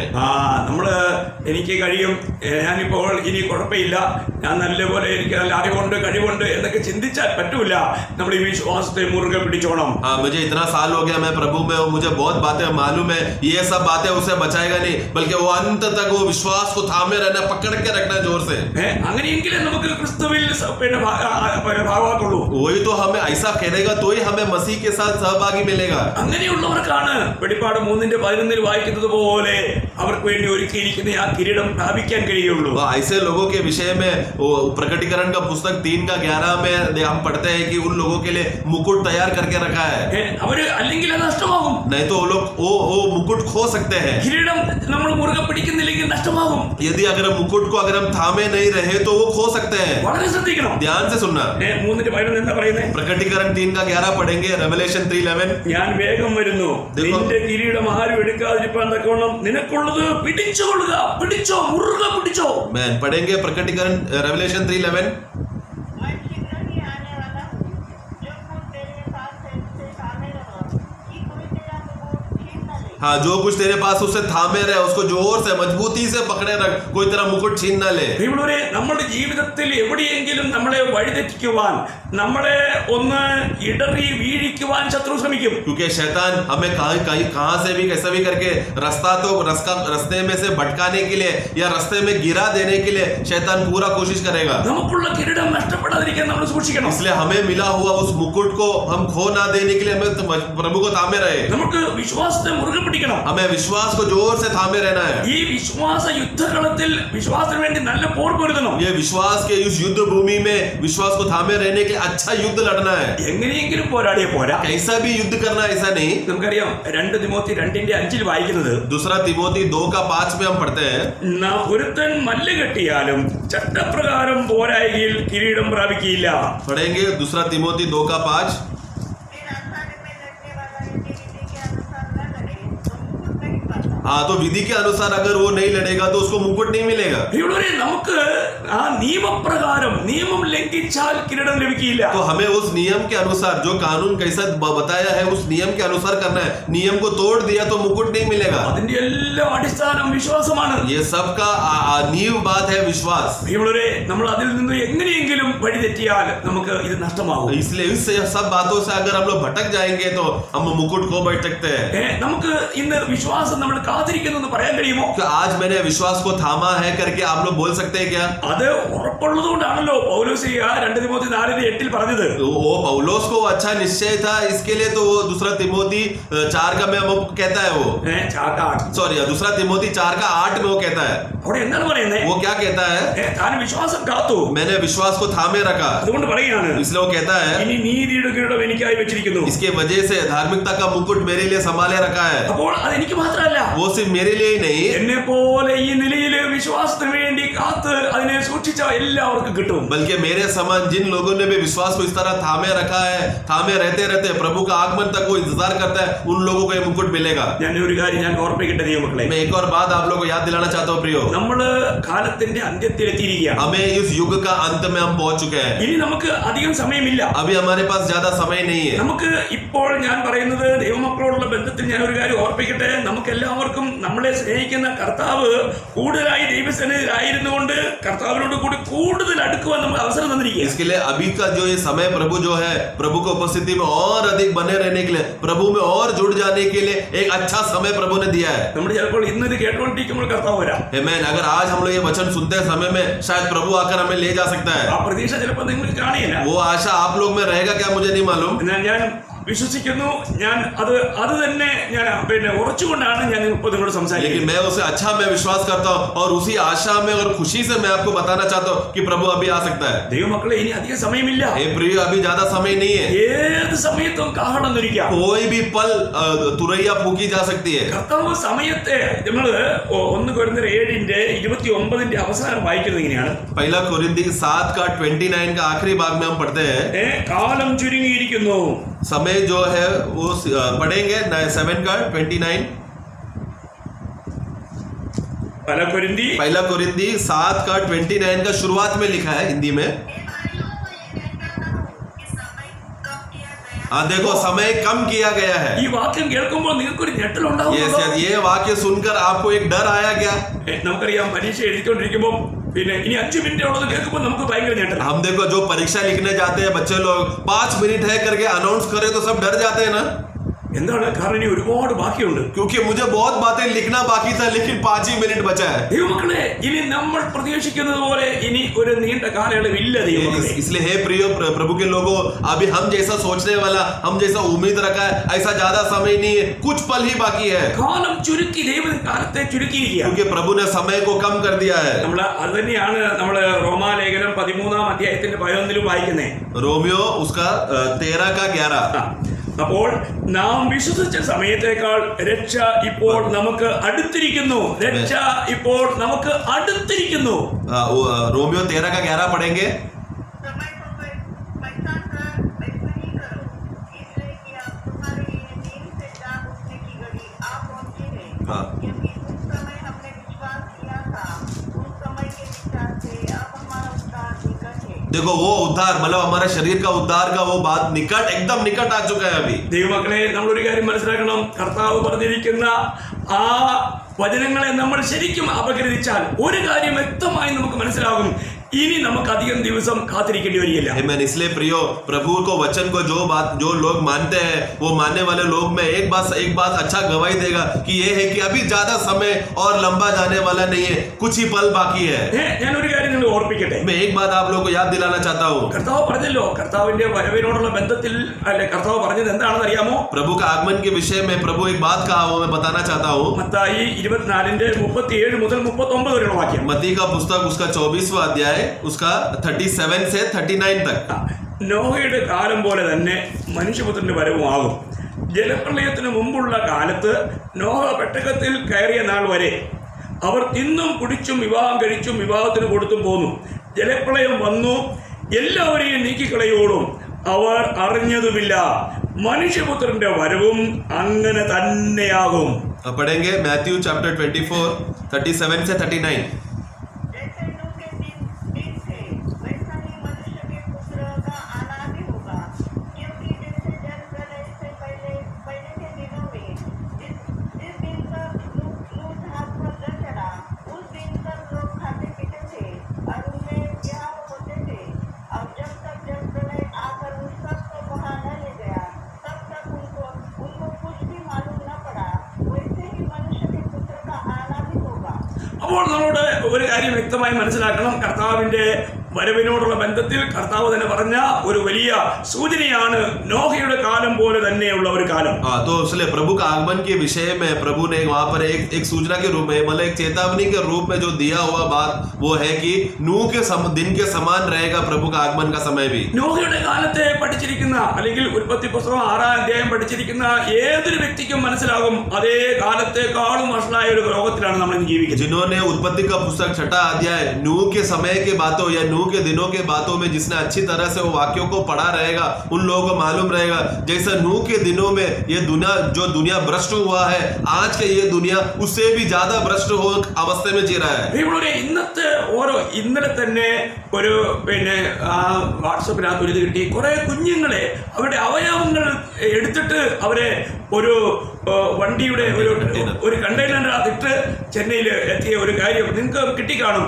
എത്ര ഭീകരം അവയവങ്ങൾ വിൽക്കുകയും വാങ്ങുകയും ചെയ്യുന്ന ഒരു കാലയളവ്. तो हे प्रियो, मैंने कल ही एक आज संसार इतना भ्रष्ट हो चुका है, इतना गिरा हुआ अवस्था में है करके आप लोग को वाकिफ होगा। शायद कल का न्यूज में ही मैंने कल व्हाट्सएप में मैंने ऐसा वीडियो मुझे मिला, एक बड़ा सा कंटेनर तमिलनाडु में पकड़ा गया। कंटेनर खोला तो वहां पर छोटे छोटे बच्चे थे, वो बच्चों का शरीर के अंगों को निकाल कर बेचने का एक बहुत बड़ा ऑर्गन ट्रैफिक माफिया का बहुत बड़ा काम है बोलकर ये दुनिया इतना गिरा हुआ, बच्चों को भी नहीं छोड़ रहा, उनको अंगों को बेचकर ऐसा एक बड़ा कंटेनर चेन्नई में पकड़ा गया। എത്ര കുഞ്ഞുങ്ങളാണ് പ്രിയമുള്ളവരെ ഇതുപോലെ ഭയങ്കരമായ നിലയിൽ കൊല്ലപ്പെടുന്നത്. इस तरह कितना सारे मासूम बच्चे लोग बिना कोई कारण उनको मार डाल रहे हैं। ഇന്ന് എത്രയോ ആൾക്കാര് ലാപ്പതയാണെന്ന് നിങ്ങൾക്കറിയാമോ? आज कितना लोग लापता है, मिसिंग है, आप लोग को मालूम है क्या? ഇതിന്റെ എല്ലാം പിന്നില് ശത്രുവിന്റെ ഭയങ്കരമായ ഒരു കരമുണ്ട്. इस सब के पीछे शैतान का बहुत बड़ा हाथ है प्रियो। ഒരു വല്ലാത്ത കാലഘട്ടത്തിൽ നമ്മൾ എത്തിയിരിക്കുകയാണ്. एक बहुत बड़ा गिरा हुआ घिनौना समय पर हम जी रहे हैं। ഇന്ന് വരെയും ലോകം കണ്ടിട്ടില്ലാത്ത കേട്ടിട്ടില്ലാത്ത അത്രയും ഹീനമായിരിക്കുന്ന ഒരു കാര്യമാണ് ഇന്ന് ലോകത്ത് നടക്കുന്നത്. अब तक हमने जो कभी सुना भी नहीं होगा, अब तक जो कभी सोचा भी नहीं होगा, उतना गिरा हुआ और नीच कानून का बातें तोड़ने का बातें या बुरा काम संसार में हमें सुनने को मिलेगा। നോഹയുടെ കാലത്തെ എല്ലാം അധികം കവച്ചു വെച്ച് ഏറ്റവും ഭയങ്കരമായ ഒരു ദിനത്തിൽ നമ്മൾ എത്തിക്കഴിഞ്ഞിരിക്കുകയാണ്. अरे नूह के दिनों को उसका भ्रष्टता को पार करके उससे भी आगे और घिनौना और गिरा हुआ अवस्था ये संसार पहुंच चुका है। ഇനിയും നമ്മുടെ കർത്താവ് വരുവാൻ ഒരിക്കലും താമസിക്കില്ല. इसलिए हे प्रिय, अभी हमारा प्रभु आगमन के लिए वो देरी नहीं करेगा। കർത്താവ് നമ്മുടെ ഒരുക്കത്തിന് വേണ്ടി നൽകിയിരിക്കുകയാണ്. प्रभु तो बस हमें ये दिन हमारा तैयारी के लिए दिया है। ഞാൻ എല്ലാ ദൈവമക്കളോടും വളരെ താഴ്മയോടെ പറയുവാൻ ആഗ്രഹിക്കുന്നത് ഈ ദിവസങ്ങളിൽ നമ്മുടെ അവസ്ഥയെ നമ്മളൊന്ന് പരിശോധിക്കണം. इसके लिए प्रिय, अगर मैं हमेशा हर एक प्रिय जनों को, मेरे प्रिय लोगों को मैं यही बात बोलता हूँ, आज का दिन दिया है तो हमारा परिस्थिति और अवस्था क्या है जरा परख लेना। നമുക്കറിയാം കർത്താവിന്റെ വരവിനോടുള്ള ബന്ധത്തില് ശിഷ്യന്മാർ ചോദിച്ച 3 ചോദ്യങ്ങളാണ് നമ്മൾ മത്തായി 24:1 മുതൽ 3 വരെ വായിക്കുമ്പോൾ കാണുന്നത്. हमें प्रभु के चेलों लोग प्रभु के आगमन के विषय में क्या बातें हैं करके 3 बातें उन लोग से प्रभु से पूछा। वो हम मत्ती का सुसमाचार 24वां अध्याय 1 से 3 पढ़ते समय में मालूम पड़ता है। ഒന്ന് ദേവാലയത്തെ കാണിച്ചുകൊണ്ട് പറഞ്ഞു ഇത് എത്ര മനോഹരമാണെന്ന് പറഞ്ഞപ്പോൾ കർത്താവ് കർത്താവ് പറഞ്ഞു ഇതിന്റെ കല്ലിന്മേൽ കല്ല് ശേഷിക്കയില്ല എന്ന് പറഞ്ഞു. तो पहला वाक्य में हम देखते हैं कि वो लोग बोलते हैं देखो ये यरूशलेम का मंदिर ये कितना महान है, कितना अच्छा है. मंदिर का तारीफ करते समय में प्रभु उसका उत्तर क्या देता है, मैं सच कहता हूँ कि ये वाक्य 2 में कि ये मंदिर पूरा रीति से तहस नहस हो जाएगा. पत्थर में पत्थर, एक भी पत्थर बाकी नहीं रहेगा. उस रीति से ये मंदिर को तोड़ा जाएगा. ഇത് കേട്ട ശിഷ്യന്മാര് കർത്താവിനോട് ചോദിക്കുന്ന 3 ചോദ്യം. ये बात सुनकर प्रभु के चेले लोग ने 3 सवाल प्रभु से पूछा. ശിഷ്യന്മാര് അവന്റെ അടുക്കൽ വന്നിട്ട് ചോദിക്കുകയാണ്, കർത്താവേ അത് എപ്പോൾ സംഭവിക്കും എന്ന് പറഞ്ഞാൽ നീ പറഞ്ഞതുപോലെ ഈ കല്ലിന്മേൽ കല്ല് ശേഷിക്കാതെ വണ്ണം ഇത് എപ്പോൾ നശിച്ചു പോകും. तो 24 का अध्याय वाक्य 3 में मत्ती 24 वर्ष 3 में प्रभु वहां पर ओलिव पर्वत पे चेलों के साथ बैठते समय में चेले लोग ने प्रभु के पास आके पूछा, हे प्रभु ये सब बातें कब होगा? कौन सा बातें? अभी आपने जो मंदिर का बात बोला ना कि वो टूट जाएगा, बाकी नहीं रहेगा, वो बात कभी होगा? എന്നിട്ട് അടുത്ത ചോദ്യം, നിന്റെ വരവ് എപ്പോഴാണ്? और प्रभु तेरा आगमन का चिन्ह क्या है? നിന്റെ വരവ് എപ്പോൾ? तेरा आगमन का चिन्ह क्या है? ലോകാവസാനം എപ്പോൾ? और ये युग का अंत कब होगा? ഇതിനൊരു അടയാളം തരണം. इसमें एक चिन्ह देना. Praise the Lord. Amen. അവര് പറയുന്നത് ഇതിന് ഞങ്ങൾക്ക് ഒരു അടയാളം തരണം. ये आप कभी आएंगे और ये युग कब खत्म होएगा उसका चिन्ह दो. നമുക്കറിയാം ഈ യഹൂദന്മാരായിരുന്നല്ലോ ശിഷ്യന്മാരൊക്കെ. हम जानते हैं ना यहूदी लोग जो प्रभु के चेले लोग में सब लोग यहूदी लोग थे. അവരുടെ ഒരു സ്വഭാവ വൈശിഷ്ട്യമായി എപ്പോഴും ഈ അടയാളം ചോദ്യം. उन लोग को बचपन से एक स्वभाव यानी कि हर यहूदियों को उनके शरीर में अंदर फंसा हुआ एक स्वभाव क्या है, हर बात के लिए उन लोग को चिन्ह चाहिए. ഇവര് ശിഷ്യന്മാരായിട്ടും അവരും ചോദിക്കുന്ന ഒരു അടയാളം. ये लोग चेले हैं प्रभु के, लेकिन उन लोग भी एक चिन्ह मांग रहे हैं. ദൈവമക്കളെ അവർക്ക് കൊടുത്ത ഒരേ ഒരു അടയാളം, हाँ ये प्रियो, लेकिन उन लोग को एक ही चिन्ह जो दिया है അത് ഇസ്രായേലിനെ കുറിച്ചാണ്. वो है इस्राएल का चिन्ह. നമ്മൾ ചിന്തിക്കണം, आप जरा सोचे, വളരെ ഗൗരവമായി ചിന്തിക്കണം. ध्यान पूर्वक सोचना. നമുക്കറിയാം ആലയത്തെ കുറിച്ച് പറഞ്ഞ കാര്യം AD 70 സംഭവിച്ചു, അതിന്റെ പൂർണ്ണത AD 135 സംഭവിച്ചു. तो जो मंदिर के विषय में जो बोला गया था उसका भाग को हम देखते हैं कि AD 70 में उसका वो तोड़ने का काम शुरू हो गया और AD 132 में हम देखते हैं कि वो मंदिर को पूरा नीचे तहस नहस करके वो पूर्णता हो गया. നമുക്കറിയാം തീത്തോസ് കൈസർ ആനയെ കൊണ്ടുവന്ന് ഉഴുതു മറിച്ചിട്ട് എല്ലാം എടുത്തുകൊണ്ട് പോയെന്നാ. അതിന്റെ അർത്ഥം എന്ന് പറഞ്ഞാല് കർത്താവ് പറഞ്ഞത് അതുപോലെ ക്ലിയർ ആയിട്ട് അത് സംഭവിച്ചു. तीतोस कैसर नाम का जो उस समय का जो बहुत बड़ा प्रधान अधिकारी था, उसने हाथियों को लेकर आकर जमीन के अंदर फंसा हुआ जो मंदिर के पत्थर है वो सोना निकालने सोना निकालने के लिए बड़े बड़े हाथी को लेकर आया. वो हाथी लेकर पत्थर हटाकर अंदर जो सोना था वो लेकर गया. നിങ്ങൾക്കറിയാം അത് ഉരുകി ഇറങ്ങിയതിന്റെ ഫലമായിട്ടാണ് അത് എടുക്കാൻ വേണ്ടിയിട്ട് ആ കല്ലിനിടയിലേക്കും ഉരുകി ഇറങ്ങിയ ആ സ്വർണത്തെ എടുക്കാൻ വേണ്ടിയിട്ട് അവർ വലിയ വലിയ കല്ലുകളായതുകൊണ്ട് ആനയെ കൊണ്ടുവന്ന് ഉഴുതു മറിച്ചെന്ന ചരിത്രം പറയുന്നു. हम जानते हैं ना मंदिर बनाते समय में सोने को पिघलाकर पत्थर के अंदर डाला गया था. तो पिघला हुआ सोना क्या है, जमीन के अंदर तक गया था. तो वो सोने को भी निकालने के लिए ये अधिकारी ने हाथी को बुलाकर, क्योंकि बड़ा बड़ा चट्टान पत्थर है, वो हटाकर अंदर पिघला हुआ वो सोने को भी चाहता था. इतना वो लोग जमीन खोद कर पत्थर को भी निकाला. പറയുന്ന സാരം അവർക്ക് അവിടെ ഈ ഭിത്തിയിലെല്ലാം ഉണ്ടായിരുന്ന ആ സ്വർണം തീ കത്തിയപ്പോൾ അതെല്ലാം ഉരുകി ആ കല്ലുകളുടെ ഇടയിലേക്ക് ഇറങ്ങി. ആ കല്ലുകളെ മാറ്റി അതെല്ലാം എടുത്തുകൊണ്ട് പോയി. हाँ यानी मेरे कहने का विषय क्या है, जब उसको AD 70 में जब वो मंदिर को जला दिया गया था तो वो क्या हो गया, दीवारों में भी जो पूरा सोने को उसको लगा के रखा था वो सोना भी पिघल कर जमीन के अंदर गया. वो भी उनको चाहिए था. Praise the Lord. നമ്മൾ വളരെ മനസ്സിലാക്കണം. इसलिए हमें अच्छी तरह समझना है. അപ്പോൾ ദൈവത്തിന്റെ വചനത്തിന് ഒരിക്കലും മാറ്റം ഉണ്ടാകില്ല. इसलिए प्रभु का वचन को कभी बदलवाट नहीं आएगा. ഇതൊക്കെ ചരിത്രമായി മാറി കഴിഞ്ഞു. ये अभी एक इतिहास बन चुका है. ഇനി കർത്താവ് കൊടുത്തിരിക്കുന്ന അവർക്കുള്ള അടയാളം കർത്താവിന്റെ വരവിനെ സംബന്ധിച്ച് യഹൂദനാണ്. तो इसके लिए अभी प्रभु का आगमन के विषय में जो उनको चिन्ह जो दिया है वो एक यहूदी व्यक्ति, एक इस्राएली रहेगा. ഇസ്രായേൽ രാജ്യം, इस्राएल राज्य, ഇസ്രായേൽ രാജ്യമാണ് പ്രിയമുള്ളവരെ ലോകത്തിന്റെ ക്ലോക്ക്. हाँ क्योंकि इस्राएली राज्य है पूरा संसार का घड़ी. നിങ്ങൾ വളരെ ശ്രദ്ധിക്കണേ. ध्यान से सुनना. ഇസ്രായേലിനെ നമ്മൾ പഠിച്ചു കഴിഞ്ഞാൽ अगर यदि हम इस्राएल को पढ़ेंगे तो വ്യക്തമായിട്ട് ഈ കാര്യം മനസ്സിലാവും. ये बात स्पष्ट रीति से मालूम पड़ेगा. നമുക്കറിയാം അന്ന് ഇസ്രായേൽ എന്ന് പറഞ്ഞു കഴിഞ്ഞാൽ അന്ന് വളരെ സമ്പന്നമായിട്ട് നല്ല പുഷ്ടിയുള്ള ഒരു രാജ്യമായിരുന്നു. हम जानते हैं कि इस्राएली करके इस्राएल जो है उन दिनों में सबसे पौष्टिक, सबसे तंदुरुस्त वाला या सब बातों में फलवंत होने वाला एक नगर था इस्राएल. ആ ദേശം അന്ന് വളരെ പുഷ്ടിയുള്ള ദേശമാണ്. वो देश बोलो तो उस समय में एकदम फलवंत यानी पुष्टि वाला एकदम हर बातों में वो लोग ताकतवर थे. ആ ദേശം ശൂന്യമാവുന്നു പറഞ്ഞാൽ वो देश अगर शून्य हो जाएगा बोला तो അത് വിശ്വസിക്കാൻ വലിയ ബുദ്ധിമുട്ടാണ്. वो विश्वास करने के लिए बहुत मुश्किल है, എന്നാൽ അത് അതുപോലെ സംഭവിച്ചു. लेकिन वो ऐसा ही हुआ. നമുക്കറിയാം ഈ ഇസ്രായേൽ ജനം AD 135 ആയപ്പോൾ മുഴുവൻ ആൾക്കാരെ ഒരു യഹൂദൻ പോലും ഇസ്രായേലിൽ യെരുശലേം ഇല്ലാതെ അത് ലോകത്തെമ്പാടുമായി ചിത്രിക്കപ്പെട്ടു.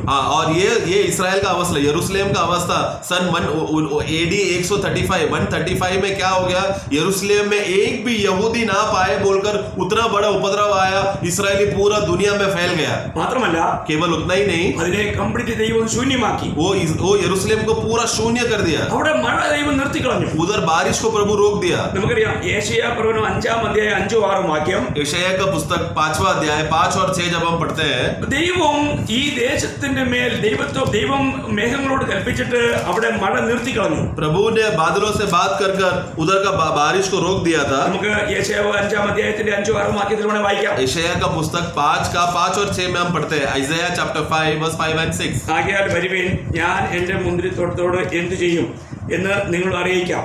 ഞാൻ അതിൻ്റെ വേര് ഒളിച്ചു കളയും, അത് തിന്നുപോകും. ഞാൻ അതിൻ്റെ മതിൽ ഇടിച്ചു കളയും, അത് ചവിട്ടി മെതിച്ചു പോകും. ഞാൻ അതിനെ ശൂന്യമാക്കും, അത് വെള്ളിത്തല മുറിക്കാതെയും കിളയ്ക്കാതെയും ഇരിക്കും. പറക്കാരെയും മുള്ളും അതിൽ നിന്ന് മുളയ്ക്കും. അതിൽ മഴ പെയ്യിക്കരുതെന്ന് ഞാൻ മേഘങ്ങളോട് കൽപ്പിക്കും. അതിൽ മഴ പെയ്യിക്കരുതെന്ന് ഞാൻ മേഘങ്ങളോട് കൽപ്പിക്കും. जल्दी उसका 6वां वाक्य पढ़ेंगे. 5 का 6. मैं उसे छोड़ दूंगा, मैं उसे उजाड़ दूंगा, वो हरकत मेरी छाती और लग होती जाएगी, और उसमें भांति के कटीले पेड़ उगेंगे. मैं मेघों को भी आज्ञा दूंगा कि उस पर जल न बरसाए. हाँ, मैं मेघों को आज्ञा दूंगा कि जल ना बरसाए, यानी कि बारिश ना गिरे. നമ്മൾ യിരെമ്യാവ് 3:3 വായിക്കുന്നുണ്ട്, അതുകൊണ്ട് മഴ നിന്നുപോയി. അവിടെ മഴ നിന്നുപോയി, പിന്നെ ദൈവം അവിടെ മഴ പെയ്യിച്ചില്ല. यिर्मयाह का पुस्तक 3 अध्याय वाक्य 3 में हम पढ़ते हैं कि इसके लिए प्रभु ने बारिश को रोक दिया करके वहां पर हम पढ़ते हैं. यिर्मयाह 3:3 में, मतलब उसकी वजह से बारिश नहीं गिरा. നമ്മൾ ചിന്തിക്കണം, ആ ദേശത്ത് ഒരു വ്യക്തിക്ക് പോലും പാർക്കാൻ കഴിയാതെ അവിടെ എല്ലാം ശൂന്യമായി പോയി. मतलब क्या हो गया, अभी उस नगर में कोई ना निवास कर सके, पूरा बंजर जमीन कर दिया, शून्य हो गया हो. അപ്പോൾ ദൈവത്തിന്റെ വചനം പറയുകയാണ്, लेकिन प्रभु कहता है ഞാൻ എന്ത് ചെയ്യും, मैं क्या करूंगा, ഞാൻ വരുന്നതിന് മുൻപ് ഒരു അടയാളമായിട്ട് ഈ അത്തി തളിർക്കുവാനിടയാവും. मैं, लेकिन इसके लिए मेरे प्रभु कहता है कि मैं एक चिन्ह दूंगा. वो चिन्ह क्या है, मेरे आगमन से पहले ये जो अंजीर का वृक्ष जो इस्राएल को दिखाता है, ये अंजीर फल लायक होने का अवस्था आएगा. വളരെ ശ്രദ്ധിക്കണം പ്രിയമുള്ളവരെ, ध्यानपूर्वक समझना. നമ്മള് മത്തായി 24:32 വായിക്കുന്നു, അത്തിയെ നോക്കി ഒരു ഉപമ പഠിപ്പിൻ. ഒരു ഉപമ, അവർ ഒരു അടയാളം ചോദിച്ചു, അതുകൊണ്ട് പറയാണ് ഒരു അടയാളം, ഒരു ഉപമ പഠിപ്പിൻ. അതിന്റെ കൊമ്പിളതായി ഇല തളിർക്കുമ്പോൾ വേനലെടുത്തു എന്ന് നിങ്ങൾ അറിയുന്നുവല്ലോ. അങ്ങനെ നിങ്ങൾ ഇതൊക്കെയും കാണുമ്പോൾ അവൻ അടുക്കെ വാതിക്കൽ തന്നെ ആയിരിക്കുന്നു എന്നറിയുവിൻ. हाँ, तो पढ़ेंगे मत्ती का पुस्तक उसका 24वां अध्याय उसका 32 वाक्य में, मैथ्यू 24:32 में, वहां पर एक देखो, प्रभु जब वो लोगों ने एक चेले लोगों ने एक चिन्ह पूछा तो प्रभु कहता है एक दृष्टांत मैं कहता हूँ. वो एक दृष्टांत क्यों था, क्योंकि वो लोग ने चिन्ह मांगा था. वो दृष्टांत क्या है, वाक्य 24 का 32 में पढ़ेंगे. मत्ती अंजीर के पेड़ से दृष्टांत सीखो. जब उसकी डाली कोमल हो जाती और पत्ते निकलने लगते हैं, तो तुम जान लो कि ग्रीष्मकाल निकट है. पढ़ो आगे 33 भी. इस रीति से जब तुम इन सब बातों को देखो, तो जान लो कि वह निकट है, वरन द्वार पर ही है. മതി. അപ്പോൾ ഇവിടെ ഒരു കാര്യം ശ്രദ്ധിക്കണം, तो एक बात ध्यान से देखना, അവൻ അടുക്കൽ വാതിക്കൽ. वो एकदम निकट है, दरवाजे पर है. ആരാ? कौन? കർത്താവല്ല, प्रभु नहीं, മസീഹ് വിരോധി. जो मसीह विरोधी. Yes, Praise the Lord. Praise the lord. അവനെന്ന് ഇവിടെ പറഞ്ഞിരിക്കുന്നത് ചിലർ തെറ്റിദ്ധരിക്കുന്നത് കർത്താവ് വരുമെന്ന്. कुछ लोगों को क्या लगता है, देखो वो जब निकट आएगा, इधर जो वाक्य 33 में वो निकट आएगा. कुछ लोगों को क्या लगता है प्रभु यीशु आने के बारे में नहीं, लेकिन प्रभु का आने के पहले मसीह विरोधी आकर इसराइल को कब्जा करेगा. അത് ഒരുപാട് പേരും അങ്ങനെ പറയുന്നത് ഞാൻ കേട്ടിട്ടുണ്ട്. ऐसा बहुत से लोगों ने बोला हुआ है करके मैं सुना है. നിങ്ങൾ ശ്രദ്ധിക്കണേ, लेकिन आप लोग ध्यान देना, ചിലപ്പോൾ നിങ്ങളും അങ്ങനെ ആയിരിക്കും ധരിച്ചത്. आप लोग ने भी शायद ऐसे ही सोचा रहेगा. ഇവിടെ അവനെന്ന് പറഞ്ഞിരിക്കുന്നത് ക്രിസ്തു വിരോധിയുടെ കാര്യമാണ്. यहाँ पर जो बोला गया है वो मसीह विरोधी के बारे में बोला है। ദൈവങ്ങളുടെ ഇന്ന് നമ്മുടെ തലമുറയിൽ ക്രിസ്തു വിരോധി ജീവിച്ചിരിക്കുന്നു. അവന്റെ ശക്തമായ പ്രവർത്തനങ്ങൾ ലോക ആഗോളമായിട്ട് നടന്നുകൊണ്ടിരിക്കുക. हे प्रियो, आज हमारे बीच में ही मसीह विरोधी का अवस्था कार्य चल रहा है और उसका ताकत और सामर्थ बहुत ही शक्ति रीति से दुनिया में चल रहा है. ये बात आप लोग समझ जाओ. അപ്പോൾ ഇന്ന് ഈ അത്തി എന്ന് പറഞ്ഞത് പിന്നെ യെരുശലേം അല്ലെ ഇസ്രായേലിനെ കുറിച്ചാണെന്ന് നിങ്ങൾക്ക് അറിയാമല്ലോ. हाँ, आप लोग बाकी 32 में देखो, अंजीर का वृक्ष करके बोला है. वो अंजीर का वृक्ष हमेशा हम जानते हैं, वो इसराइल है करके आप लोग जानते हैं. അതിന് ഒരു വലിയ വിവരണം നിങ്ങൾക്ക് തരേണ്ടതില്ലെന്ന് ഞാൻ വിശ്വസിക്കുന്നു. उसका बड़ा अर्थ बताने का जरूरत नहीं है करके मैं विश्वास करता हूँ. അപ്പോൾ ഇവിടെ നമ്മൾ ഒരു കാര്യം പ്രത്യേകം മനസ്സിലാക്കുക. इधर एक बात हम समझे, ഈ യഹൂദന്മാർ ഇന്ന് മടങ്ങി അവരുടെ സ്വന്തം ദേശത്തെത്തി. अभी इसराइली लोग का अवस्था क्या हो गया है? बहुत से इसराइली लोग अब जो तितर बितर हो गए थे, वो तितर बितर होकर वापस अपने इसराइल भूमि पे यरूशलेम में बहुत जन वापस आ चुके हैं. ഇനിയും നമ്മൾ കർത്താവിന്റെ വരവ് താമസിക്കുമോ? तो अभी ऐसा अवस्था है तो क्या प्रभु का आगमन के लिए देरी होगा क्या? ഇതിന് ഒരു നല്ല വ്യക്തമായ ഒരു അടയാളം തിരുവചനത്തിൽ പറഞ്ഞിട്ടുണ്ട്. इसका एक अच्छा चिन्ह प्रभु ने प्रभु का वचन में दिया है. നിങ്ങൾ അത് ശ്രദ്ധിച്ച് വായിക്കണം. आप लोग ध्यान से पढ़ना. റോമാലേഖനം 11-ാം അധ്യായം रोमियो का पुस्तक 11 अध्याय അതിന്റെ 15-ാം വാക്യം उसका 15वां वाक्य വളരെ ശ്രദ്ധിക്കുക. ध्यान से समझना. അവരുടെ ഭ്രംശം ലോകത്തിന്റെ നിരപ്പിന് ഹേതുവായി എങ്കിൽ അവരുടെ അംഗീകരണം മരിച്ചവരുടെ ഉയർപ്പിനല്ലാതെ എന്താകും? यस, उसको पढ़ेंगे. रोमियो 11 का 15. वह यदि तुम कुछ कार्यों छोड़ दी गई नहीं, रोमियो 11 का 15. क्योंकि जब उनका त्याग किया जाना हाँ. जगत के मिलाप का कारण हुआ, हाँ. तो क्या उनका ग्रहण किया जाना मरे हुए में से जी उठने के बराबर न होगा? हाँ, എത്ര വലിയ ഒരു കാര്യമാണ് ഇവിടെ പറഞ്ഞിരിക്കുന്നത് അറിയാമോ? कितना बड़ा सत्य ये वचन में बोला गया है प्रियो. നമ്മളൊരു കാര്യം, ഒരു സത്യം മനസ്സിലാക്കണം. हमें एक सत्य हमें समझना है. നമ്മൾ എത്രമാത്രം കർത്താവിന്റെ വരവിനോട് അടുത്തിരിക്കുകയാണ്. हमें प्रभु का आगमन में कितना निकट हो चुका है प्रियो. ജാതികളായ നമുക്ക് ഈ കൃപ ലഭിക്കാനൊരു കാരണം അവര് മസിഹായെ തള്ളിക്കളഞ്ഞുകൊണ്ടാണ്. हाँ, हम जो अन्य जाति है, हम अन्य जाति लोगों को मसीह के द्वारा स्वीकारा जाने का कारण क्या है? इसराइली लोगों ने मसीहा को ठुकराया, इसके लिए है. Praise the Lord. Praise the Lord. അപ്പോൾ ഇവിടെ പറയാണ് അവരുടെ ഭ്രംശം ലോകത്തിന്റെ നിരപ്പിന് ഹേതുവായി. അവര് ചിതറിക്കപ്പെട്ടത് അതെ നമുക്ക് ദൈവമായ നിരപ്പിനൊരിടയായി. तो उन लोग का टुकराया जाना हमें जगत को मेल मिलाप का कारण हो गया. मतलब क्या? इसराइल को जब तितर बितर किया तो वो उद्देश्य क्या था? जगत के लोग, हम जो अन्य जाति है, परमेश्वर के साथ मेल मिलाप हो सके, यानी कि हमें भी उद्धार मिल सके. वो इसराइल का तितर बितर होने का कारण है. तो അങ്ങനെയാണെങ്കിൽ ऐसा है तो അവരുടെ അംഗീകരണം वो लोग जब स्वीकारा जाएगा, मतलब അതിനുസാരം അവരെ തന്റെ ആ ഇസ്രായേലിൽ വീണ്ടും കൂട്ടിവരുത്തിയത്. ये इसराइली लोग जो तितर बितर हुए थे, वो लोग जब वापस इसराइल में जुड़ जाएंगे. ഇത് നമ്മുടെ മരിച്ചവരിൽ നിന്നുള്ള പുനരുത്ഥാനം, അല്ലെങ്കിൽ ഇന്ന് നമ്മളുടെ അവസ്ഥ പറഞ്ഞാൽ ഇന്ന് നമ്മൾ ജീവിച്ചിരിക്കുന്നത് നമ്മുടെ രൂപാന്തരം പ്രാപിച്ചെടുക്കപ്പെടാനുള്ളത് തന്നെ. हाँ, तो उधर लिखा है कि जो मरे हुए लोगों का जीवन हो जाना, मतलब क्या? मसीह में जो पहला मरे हैं वो उठा लिया जाएगा और हम जो जीवित है हम लोग भी रूपांतर होकर मसीह के रूप में महिमादायक होगा. वो बात कह रहा है इधर. നിങ്ങൾക്ക് മനസ്സിലാവുന്നുണ്ടോ? आप लोग समझ रहे हैं क्या? നിങ്ങൾക്ക് ഈ വചനമൊന്ന് ഗ്രഹിക്കാൻ കഴിയുന്നുണ്ടോ? क्या ये वचन को आपको ग्रहण करने हो पा रहा है क्या? പ്രിയമുള്ളവരെ, ഇന്ന് ലോകത്തെമ്പാടുമായി ചിതറിക്കപ്പെട്ട യഹൂദന്മാരെ കർത്താവ് വീണ്ടും അവരുടെ അതേ ദേശത്ത് കൊണ്ടുവന്നത് ഒരു ചെറിയ കാര്യമല്ല. हाँ, देखो एक बात समझना है. हमने पहला क्या देखा? सन 135 AD में जो इसराइल तितर बितर हो गया, अभी अचानक से सभी इसराइल लोग वापस आ रहे हैं. ये एक छोटा सा इत्तेफाक ऐसा बात नहीं है. प्रभु ने इसमें बहुत बड़ा कार्य किया है. अभी भी पूरा इसराइल एक जगह पे इसराइल में इकट्ठा हो रहे हैं. നമ്മളൊരു കാര്യം പ്രത്യേകം മനസ്സിലാക്കുക. हमें एक बात समझना है. ഈ തലമുറ അല്ലെങ്കിൽ ഈ ഇസ്രായേൽ ഒരുമിച്ച് കൂടപ്പെട്ട തലമുറ കടന്നു പോകുന്നതിന് മുൻപ് കർത്താവ് വരുമെന്ന് തന്നെയാണ് കർത്താവ് പറഞ്ഞിരിക്കുന്നത്. प्रभु का वचन क्या कहता है कि ये जो इकट्ठा होने का जो वो पीढ़ी है, वो पीढ़ी जब इकट्ठा होगा उसी समय में प्रभु आएगा. Praise the Lord. Praise the Lord. പ്രിയമുള്ളവരെ, അസാധ്യമെന്ന് എണ്ണപ്പെട്ട ഒരു കാര്യമാണ് ഇസ്രായേൽ വീണ്ടും ഇസ്രായേലിൽ മടങ്ങി വരിക എന്നുള്ളത്. हाँ, देखो ये सबसे बड़ा नामुमकिन वाला बात है कि सारा इसराइली दोबारा यरूशलेम में केंद्र बनाकर वापस पूरा इसराइली लोग आकर बसेंगे. ये एक असंभव बात है एक समय में. എന്നാൽ ദൈവം അവരെ അവിടെ തന്നെ കൂട്ടിവരുത്തി. लेकिन परमेश्वर ने उनको दोबारा इसराइल में इकट्ठा किया. അവര് ഇപ്പോൾ അവിടെ മടങ്ങി വന്നിരിക്കുന്നത് അത് മറ്റൊന്നുമല്ലാതെ ദൈവത്തിന്റെ കരം തന്നെയാണ്. तो ये तो बात सच्ची है. अभी जो जो इसराइली लोग इकट्ठा हो गए हैं वो उसमें परमेश्वर का हाथ ही है उसमें। ഇന്ന് ഏകദേശം 130 രാജ്യങ്ങളിൽ നിന്നുമുള്ള യഹൂദന്മാര് നല്ലൊരു ഭാഗവും അവിടെ മടങ്ങി വന്നിരിക്കുക. आज लगभग 130 देशों में जहां पर इसराइल तितर बितर होकर फैला गया था, उसमें से 130 देशों में से कुछ भाग इसराइल अब वापस यरूशलेम में आ चुका है। നമ്മൾ വളരെ ശ്രദ്ധിക്കണേ. ध्यान से सुनना, ഇതിന്റെ അർത്ഥം इसका अर्थ ഏത് സമയത്തും നമ്മുടെ കർത്താവ് വരാം. कोई भी समय पर हमारा प्रभु आ सकता है, ഇവിടെ ഇനിയും ഈ ഇസ്രായേൽ വീണ്ടും ചിത്രിക്കപ്പെടും. क्योंकि अब ये इसराइल फिर से दोबारा तितर बितर होने वाला है। ഇന്നത്തെ നിങ്ങൾക്ക് ഇസ്രായേലിന്റെ അവസ്ഥ അറിയാമോ? क्या आज आपका इसराइल का अवस्था जानते हैं क्या? ഒരു ചെറിയ രാജ്യമാണെങ്കിലും ലോകം മുഴുവനും ഈ രാജ്യത്തെ കുറിച്ച് കേൾക്കുമ്പോൾ തന്നെ ഞെട്ടുകയാണ്. ये इसराइल बोले तो एक छोटा सा एक देश है, देश भी करने के लिए लायक, बोलने के लिए लायक नहीं है, लेकिन ये इसराइल करके देश का नाम सुनेगा तो लोग डरते हैं। എന്തുകൊണ്ടാണ്? क्यों ऐसा? അവരെ കർത്താവ് ലോകത്തിന് അടയാളമായി തന്നിരിക്കുകയാണ്. क्योंकि इसराइल को जगत के लिए एक बहुत बड़ा चिन्ह के रूप में दिया है। എന്നാൽ ഇനി അവര് ചെതറപ്പെടുന്നതിന് മുൻപ് ദൈവസഭ ഇവിടുന്ന് എടുക്കപ്പെടും. लेकिन अभी वो लोग फिर से दोबारा इकट्ठा होते के अवस्थे में कलीसिया प्रभु कलीसिया को उठा लेगा।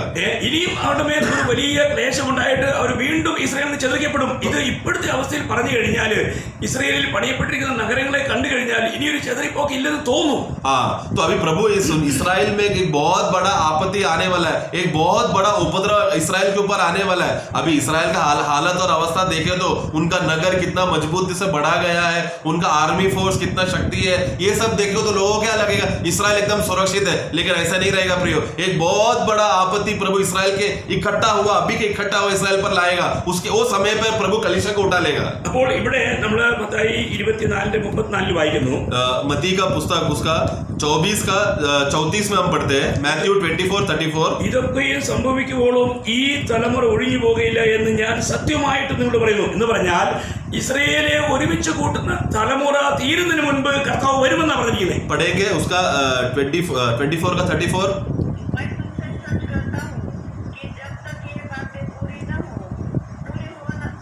होने तब तक इस पीढ़ी का अंत नहीं होगा। हाँ, तो मतलब वो कौन सा पीढ़ी का बात कर रहा है? वो पीढ़ी जो इकट्ठा हुआ है ना इसराइल का पीढ़ी, वो पीढ़ी पूरा देश में तितर बितर नहीं होता तब तक वो समय तक प्रभु आ जाएगा। ദൈവമക്കളെ ഒരു കാര്യം ശ്രദ്ധിക്കുക. इसलिए प्रभु के लोग एक बात समझे, 1948 മെയ് മാസം 14 തീയതി ഈ ഭൂപടത്തിൽ നിന്ന് മാറ്റപ്പെട്ട ഇസ്രായേൽ വീണ്ടും ഭൂപടത്തിൽ സ്ഥാനം പിടിച്ചു. हम देखो मई 14 सन 1948 में जो उस समय के पहले तक में यानी कि मई 13 तक नक्शा में इसराइल नहीं था, दुनिया में किधर भी इसराइल का अवस्था के बारे में कोई चर्चा नहीं था, लेकिन अचानक मई 14 को 1948 में इसराइल वापस नक्शे में आ गया। उन लोग जिस जमीन से लोगों को टुकराया गया था वापस वो लोग वही नगर पे वापस आ गए। ഒരു കാര്യം മനസ്സിലാക്കണം. हमें एक बात समझना है, ഇസ്രായേലിനേക്കാളും ഒരു വ്യക്തമായ ഒരു അടയാളം നമുക്ക് വേറെ ആവശ്യമില്ല. इससे इसराइल से भी और बड़ा स्पष्ट चिन्ह हमें जरूरत नहीं है। നമുക്കറിയാം കർത്താവ് ഈ ലോകത്തിലായിരുന്നപ്പോൾ हम जानते हैं प्रभु जब इस दुनिया में था, ഇസ്രായേലിനോട് കൊടുക്കുന്ന ഉപദേശങ്ങളിൽ इसराइल को देने वाले उपदेशों में ഇത് ശിഷ്യന്മാരാണെന്ന് പറയുമ്പോൾ തന്നെ ശിഷ്യന്മാരല്ല യഹൂദന്മാരാണ്. ആ നിലയിൽ ഏത് യഹൂദന്മാരോടുള്ള ഉപദേശമാണ്. तो ये हम जो हमें समझते हो, हमें ना प्रभु का वचन को विभाजन करने के लिए अच्छी तरह से आना चाहिए।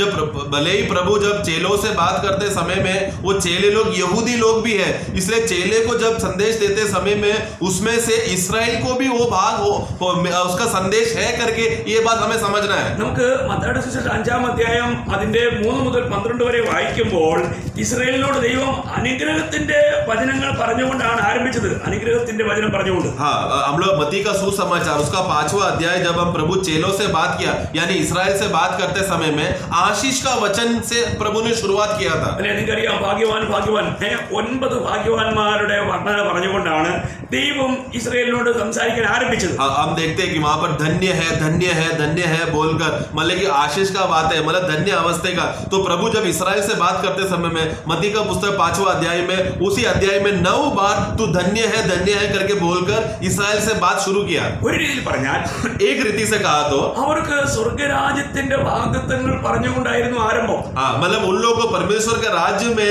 उनका अवस्था क्या होगा, उनका प्रतिज्ञा है क्या है, वो इसराइल को क्या क्या लाभ होगा करके वो बात आरंभ करके प्रभु ने उसका सेवा शुरू किया था। എന്നാൽ അവരോടുള്ള പ്രസംഗങ്ങൾ അവസാനിക്കുന്ന സമയം लेकिन जब उनका प्रचार जब खत्म करने के समय में മത്തായി 23-ാം അധ്യായത്തിന്റെ 13 മുതൽ 33 വരെ വായിക്കുമ്പോൾ मत्ती का पुस्तक അതിന്റെ 23 का 13 से 33 तक, मत्ती का पुस्तक 23वां अध्याय 13 से 33 तक जब पढ़ते समय में അവിടെ ദൈവം അവരോട് ശാപം പറഞ്ഞുകൊണ്ടാണ് അത് അവസാനിപ്പിക്കുന്നത്. प्रभु इसराइली लोगों को श्राप देकर, मतलब तुम पर हाय बोलकर प्रभु अपना सेवा को खत्म करने देख रहा है. ഒന്ന് ശ്രദ്ധിക്കുക, ध्यान से समझना. യഹൂദന്മാരുടെ ജീവിതത്തിൽ ഉണ്ടാകാൻ പോകുന്ന അനുഭവങ്ങളോടുള്ള ബന്ധത്തിലാണ് ഈ പ്രവചനവാക്യങ്ങളെല്ലാം. हाँ, क्योंकि इसराइल के विषय में होने वाला जो भविष्यवाणी का जो उपस्थिति है, उनका अवस्था में क्या होने वाला है, वो बातें प्रभु यहाँ पर कहता है. നമ്മൾ സൂക്ഷിക്കണം പ്രിയമുള്ളവരെ. इसलिए ध्यान से समझना प्रियो. ഇത് നമ്മൾ ഒരുപാട് ഗഹനമായി പഠിക്കേണ്ട ഒരു കാര്യമാണ്. यस, ये सब बातें हमें गहराई रीति से समझने वाली बातें हो. അവരോട് സ്വർഗം പറഞ്ഞുകൊണ്ട് തുടങ്ങി നരകം പറഞ്ഞുകൊണ്ട് അവസാനിപ്പിച്ചു. उनको स्वर्ग की बातें बोलकर शुरू किया और नरक की बात बोलकर खत्म किया. ഞാൻ 23 വാക്യമാകിയാണ്. उसको 23 का 33 में पढ़ना चाहूंगा. പാമ്പുകളെ സർപ്പസന്തതികളെ നിങ്ങൾ നരകപതി എങ്ങനെ ഒഴിഞ്ഞു പോകുമെന്ന് അവരുടെ കർത്താവ് അവസാനം ചോദിക്കുന്നത്. हे सर्प के संतानों, नरक का जो इतना बड़ा न्याय विधि से तुम कैसा बचोगे? Praise the Lord. मैं വളരെ ഭയങ്കരമല്ലേ പ്രിയമുള്ളവരെ? बहुत ही गंभीर बात है ना प्रियो. ഇന്ന് നിങ്ങളൊരു കാര്യം മനസ്സിലാക്കണം. इसलिए ये बात समझना है. ഇന്ന് ഇസ്രായേൽ ജനങ്ങളിൽ 50%-ലധികം ആൾക്കാരും ദൈവവിശ്വാസികളെ അല്ല, അവർ നാസ്തികന്മാരാണ്. यस यस, आज जो इसराइली है करके जो बोलता है ना, उसमें से लगभग 50% से आसपास के लोग अभी भी वो लोग निरीश्वरवादी है, मतलब परमेश्वर है करके विश्वास नहीं करता. Praise the Lord. O Lord, എത്ര ഭയങ്കരമാണെന്ന് അറിയണം. कितना भयानक बात है वो. എന്നാൽ നമുക്കറിയാം ദൈവസഭ എടുക്കപ്പെട്ട ശേഷം, लेकिन प्रभु का कलीसिया उठा लिए जाने के बाद ഈ ലോകത്ത് ഒരു വലിയ മഹോദ്രവം ഉണ്ടാവും. ये दुनिया में बहुत बड़ा महा उपद्रव होने वाला है. നമുക്കറിയാം ഇനി ഇസ്രായേലിൽ എത്രയും വേഗം അവിടെ ആലയം പണിയപ്പെടും. अब हम जानते हैं कि इस्राएल का मंदिर बहुत जल्दी बांधा जाएगा. ഇന്ന് യഹൂദനൊരു ആലയമില്ല. आज यहूदी लोगों को एक मंदिर नहीं है. എന്നാൽ മഹോദ്രവത്തിന്റെ മഹാക്ലേശം തുടങ്ങുന്ന ആരംഭ സമയത്ത് ഈ ആലയം പണിയപ്പെടും. लेकिन हम देखते हैं कि महा उपद्रव का शुरुआत में हम देखते हैं कि मंदिर बांधा जाएगा. നമുക്കറിയാം അവിടെ ആ 24-ാം അധ്യായത്തിന് 15 മുതലുള്ള വാക്യങ്ങള് ഈ ആലയത്തിൽ ഉണ്ടാകാൻ പോകുന്ന അനിഷ്ടങ്ങളെ കുറിച്ചാണ് പറഞ്ഞിരിക്കുന്നത്. अब 24वां अध्याय का 15वां वाक्य में जो मंदिर में होने वाला जो बुरा बातें हैं, वो बातों को हम देखते हैं. അപ്പോൾ ഇന്ന് അവർക്ക് ആലയമില്ല. तो आज उनके पास मंदिर नहीं है. എന്നാൽ മഹോദ്രവത്തിൽ ഈ ആലയം പണിയപ്പെട്ടിരിക്കും. लेकिन महा उपद्रव तक हम देख, महा उपद्रव के समय में मंदिर बांध के हो गया रहेगा. അപ്പോൾ അല്ല, ഇത് സഭയാവുന്ന ആലയത്തെ കുറിച്ചല്ല, യഹൂദന് ഉണ്ടാക്കാനിരിക്കുന്ന ആലയത്തെ കുറിച്ച് പറയുന്ന കാര്യം. ये कलीसिया जो परमेश्वर का मंदिर है उसके बारे में नहीं, लेकिन यहूदी लोग अपने हाथों से शारीरिक रीति से मंदिर, जो सोलोमन ने मंदिर बनाया वैसा एक मंदिर बांधने का विषय में यहाँ पर कहा है. അന്ന് അവർക്ക് വലിയ പീഡനം നേരിടും. उस समय में उनको बहुत बड़ा एक पीड़ा आएगा. അവർക്ക് രക്ഷയ്ക്കായിട്ടൊരു മാർഗം ഉണ്ടായില്ല. उनको बचने के लिए कोई रास्ता नहीं रहेगा. അന്ന് അവർ മസിഹായെ വിളിക്കും. वो उसका समय, अंत समय में वो लोग मसीहा को देखकर पुकारेंगे അവരെല്ലാവരും മസിഹായ്ക്ക് വേണ്ടി കരയും. और सब लोग मसीहा के लिए रोएंगे. അതുകൊണ്ടാണ് നമ്മള് സെക്കരിയ 12:10 വായിക്കുന്നുണ്ട്. इसीलिए जकरिया का पुस्तक 12 का 10 में हम पढ़ते हैं, അവർ കുത്തിയെങ്കിലേക്ക് നോക്കും. वो लोग जिसको चुबाया है उसकी ओर देखेंगे. അവർ എത്ര ദൈവത്തിന്റെ പ്രവചനങ്ങളൊക്കെ എത്ര കറക്റ്റ് അറിയുന്നത്. प्रभु का भविष्यवाणी कितना सच्चा है प्रियो. അല്ല, തങ്ങൾ കുത്തിയിട്ടുള്ളവരിലേക്ക് അവർ നോക്കും. हाँ, वो लोग जिसके ऊपर चुबाया है उनकी ओर देखेंगे. ഏകജാതനെ കുറിച്ച് വിലപിക്കുന്ന പോലെ അവർ വിലപിക്കും. और जैसा एक घर में पहला एकलौता पुत्र मर जाता है, वैसा सब लोग विलाप करने लगेंगे. പറയുന്ന സാരം, भाई, इस करने का उद्देश्य है, കർത്താവ് ഈ ഉപദ്രവത്തിന്റെ മധ്യത്തിൽ അവർക്ക് വേണ്ടി, മധ്യത്തിലെ അവസാനം അവരെ രക്ഷിക്കാൻ വേണ്ടി ഇറങ്ങി വരും. मतलब क्या, ये महा उपद्रव के समय का अंतिम समय में आते समय में जब ये लोग सारे इसराइली लोग रोएंगे और कि हमने मसीहा के साथ हमने क्या किया बोलकर रोएगा, वह महा उपद्रव का अंतिम दिन में प्रभु आएगा, उनको बचाएगा. അപ്പോൾ എന്ത് സംഭവിക്കും? तब क्या होगा? അവരെല്ലാവരും ഒരു കാര്യം ചെയ്യും. वो लोग सब लोग एक बात करेंगे. അവര് ആ സമയത്ത് ചെയ്യുന്ന കാര്യമാണ് മത്തായി 23:39 വായിക്കുന്നത്. वो सभी लोग साथ में करने वाला एक बात रहेगा. मत्ती का सुसमाचार उसका 23वां अध्याय वाक्य 39. കർത്താവിന്റെ നാമത്തിൽ വരുന്നവൻ അനുഗ്രഹിക്കപ്പെട്ടവൻ എന്ന് നിങ്ങൾ പറയുവോളൂ നിങ്ങൾ ഇനി എന്നെ കാണുകയില്ല എന്ന് ഞാൻ നിങ്ങളോട് പറയുന്നു. पढ़ेंगे मैथ्यू मत्ती का पुस्तक 23 अध्याय उसका 39 पढ़ेंगे. जबकि मैं तुमसे कहता हूँ कि अब से जब तक तुम न कहोगे धन्य है वह जो प्रभु के नाम से आता है, तब तक तुम मुझे फिर कभी न देखोगे. हाँ, तो ये अंतिम समय, महा उपद्रव के अंतिम समय में वो लोग बोलेंगे धन्य है जो प्रभु के नाम से आता है. वो बोलेगा, वो लोग प्रभु को तभी देखेगा. അവരെല്ലാവരും ഒരുപോലെ കർത്താവിലേക്ക് തിരിയും. वो लोग सब लोग एक ही समान प्रभु की ओर फिरेंगे. അവർ ദൈവത്തെ അന്വേഷിക്കും. वो लोग प्रभु को खोजेंगे. നമ്മൾ അതുകൊണ്ടാണ് ഹോശേയ 5:15 വായിക്കുന്നുണ്ട്. होशेया 5 का 15 में हम पढ़ते हैं, അവർ കുറ്റമേറ്റ് പറഞ്ഞ് എന്റെ മുഖം അന്വേഷിക്കുവോളും ഞാൻ മടങ്ങിപ്പോയി എന്റെ സ്ഥലത്തിരിക്കും. കഷ്ടതയിൽ അവർ എന്നെ ജാഗ്രതയോടെ അന്വേഷിക്കും. पढ़ेंगे होशेया 5:15. जब तक वे अपने को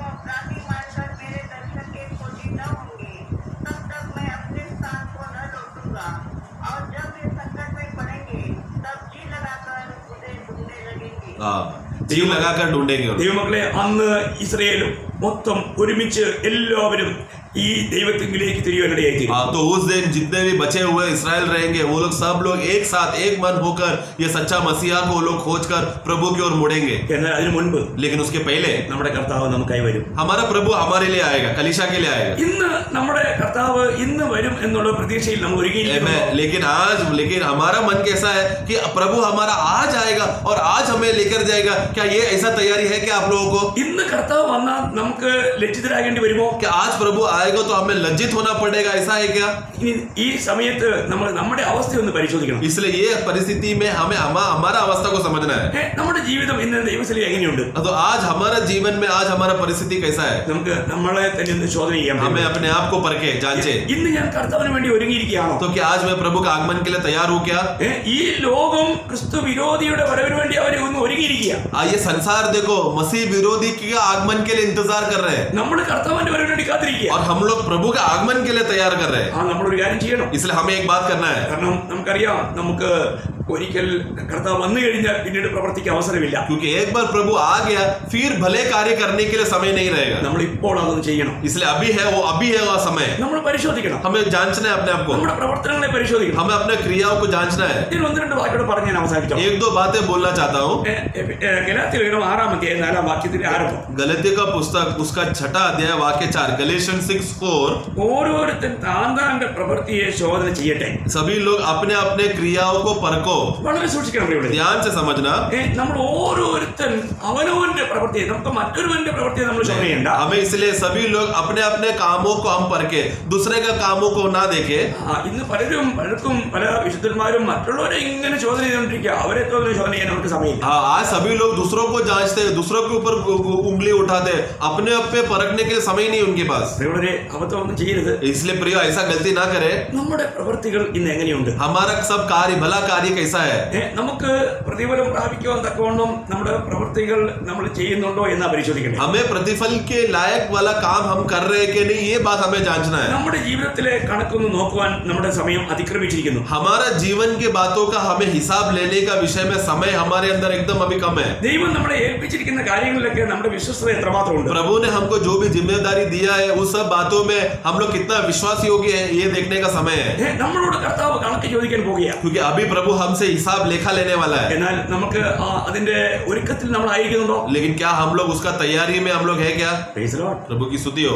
കാരണം നമ്മൾ എടുത്ത് മാറ്റപ്പെട്ട് കഴിഞ്ഞാൽ പിന്നെ നമുക്ക് ഒന്നും ചെയ്യാൻ കഴിയില്ല. क्योंकि एक बार हम यहाँ से उठाकर हटा लिया जाएगा फिर हमें करने के लिए कुछ भी नहीं हो पाएगा। എന്നാൽ ഇവിടെ ആയിരിക്കുമ്പോൾ लेकिन इधर अभी रहते समय നമുക്ക് में എവിടെയെങ്കിലും വീഴ്ചകളോ തെറ്റുകളോ ഉണ്ടെങ്കിൽ അത് തിരുത്താൻ സമയമുണ്ട്, അവസരമുണ്ട്. हाँ, जिधर भी हम गिर चुके हैं ऐसा आत्मा हमको बोध करेगा, तुरंत उसको हम लोग मन फिराकर उसको सही करने का समय अभी है। അതുകൊണ്ടാണ് നമ്മൾ തിരുവചനത്തിലൂടെ ഈ കാര്യങ്ങളൊക്കെ പഠിക്കുന്നത്. इसीलिए तो प्रभु का वचन से हम एक एक बातें सीख रहे हैं ना। വളരെ ശ്രദ്ധിക്കണം. ध्यान से सुनना प्रियो। നമ്മൾ കൃപ ലഭിച്ചവരാണ്. हम लोग अनुग्रह प्राप्त किए लोग हैं। നോഹയ്ക്ക് ആ സമയത്ത് കൃപ ലഭിച്ചു. नोआ को उस दिनों में नूह को और उसका परिवार को अनुग्रह मिला। അതുകൊണ്ട് എന്ത് ലഭിച്ചു? എന്ത് സാധിച്ചു? इसलिए क्या हो गया? അവരെ ആ വലിയ വിനാശത്തിൽ നിന്ന് അവർ രക്ഷപ്പെട്ടു. इसलिए वो बहुत बड़ा विनाश जो पूरा दुनिया पर आया था, नूह और उसका कुटुंब बच गया। അവർ കൃപ ലഭിച്ചിട്ട് വെറുതെ ഇരിക്കുകയായിരുന്നു. वो लोग अनुग्रह मिला तो ऐसी व्यर्थ में बैठे थे क्या? അങ്ങനെയല്ല. ऐसा नहीं है प्रियो। നമ്മൾ ഉൽപ്പത്തി 6:22 7:5 വായിച്ചാൽ हम लोग उत्पत्ति का पुस्तक 6:22 और उत्पत्ति 7:5 पढ़ेंगे तो ഈ രണ്ട് വചനത്തിൽ എഴുതിയിരിക്കുന്നത്, ये दोनों वाक्यों में लिखा है। നിങ്ങൾക്ക് എഴുതാൻ വേണ്ടി ഒന്നുകൂടെ പറയാം.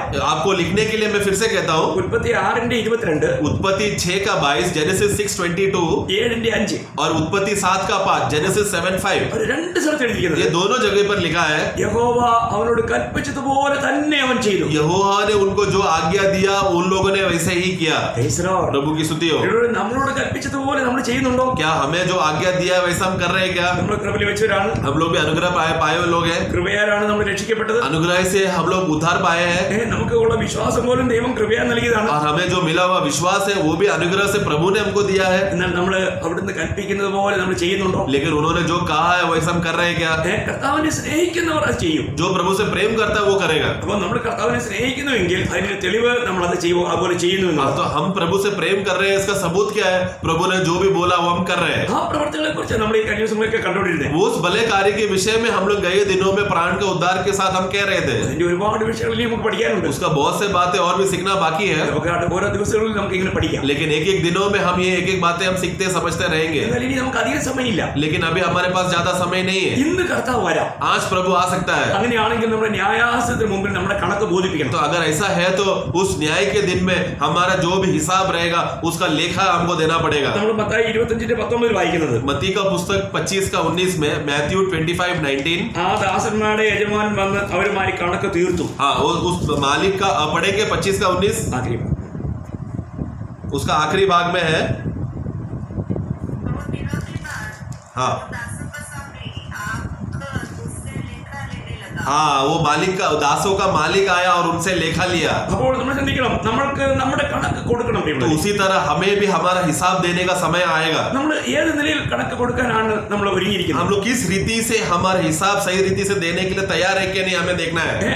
നമുക്ക് ലഭിച്ചിരിക്കുന്നതിനെ വർദ്ധിപ്പിച്ച് കൊടുക്കാൻ തക്കവണ്ണം നമ്മൾ ഒരുങ്ങിയിട്ടുണ്ടോ? हमें जिस रीति से हमें दिया हुआ बातों को उसको बढ़ाकर हमें देने के लिए होगा क्या? നല്ലൊരു വിശ്വസ്തനായിട്ടുള്ള ദാസനെ എന്നുള്ള വിളി നമുക്ക് കേൾക്കാൻ കഴിയുമോ? हे अच्छे भला और विश्वास योग्य दास, उस प्रकार का गवाही हमें सुनने मिलेगा क्या? നമുക്ക് ആ യജമാനന്റെ സന്തോഷത്തിലേക്ക് പ്രവേശിക്കാനുള്ള ഒരുക്കത്തിലാണോ? क्या हम भी वो मालिक का आनंद में प्रवेश करने का उत्साह में हम प्रवेश करेंगे क्या? അന്ന് നമ്മുടെ കർത്താവ് നമ്മളോട് അങ്ങനെ പറയുമോ? क्या उस दिन ये सब बातें प्रभु हमसे कहेगा क्या? നമ്മളെ തന്നെ ഇത് പരിശോധിക്കാം. अपने आप को जांचे, നമുക്കൊരു നല്ല നിർണയം പ്രാപിക്കാം. एक अच्छा निर्णय से हम कार्य करें, ജയാളിയായി ജീവിക്കാം. एक विजय होकर जिए, കർത്താവിന്റെ വരവിന് വേണ്ടി നമുക്ക് ഒരുങ്ങിയിരിക്കാം. प्रभु का आगमन में तैयार रहे। നമ്മൾ പ്രതീക്ഷിക്കുന്നത് ഇനിയും നമുക്ക് ഒരു നീണ്ട സമയം കിട്ടുകയില്ല. जैसा हम लोग सोच रहे अभी लंबा समय मिलने वाला नहीं है। നമ്മുടെ കർത്താവ് വേഗം വരുന്നു. हमारा प्रभु बहुत जल्दी आएगा। നമുക്ക് ഒരുങ്ങിയിരിക്കാം. हम तैयार रहे, ഉണർന്നിരിക്കാം. जागरूक रहे, കാത്തിരിക്കാം. इंतजार करें। കർത്താവ് എല്ലാവരെയും ഈ വചനങ്ങൾ അനുഗ്രഹിക്കട്ടെ.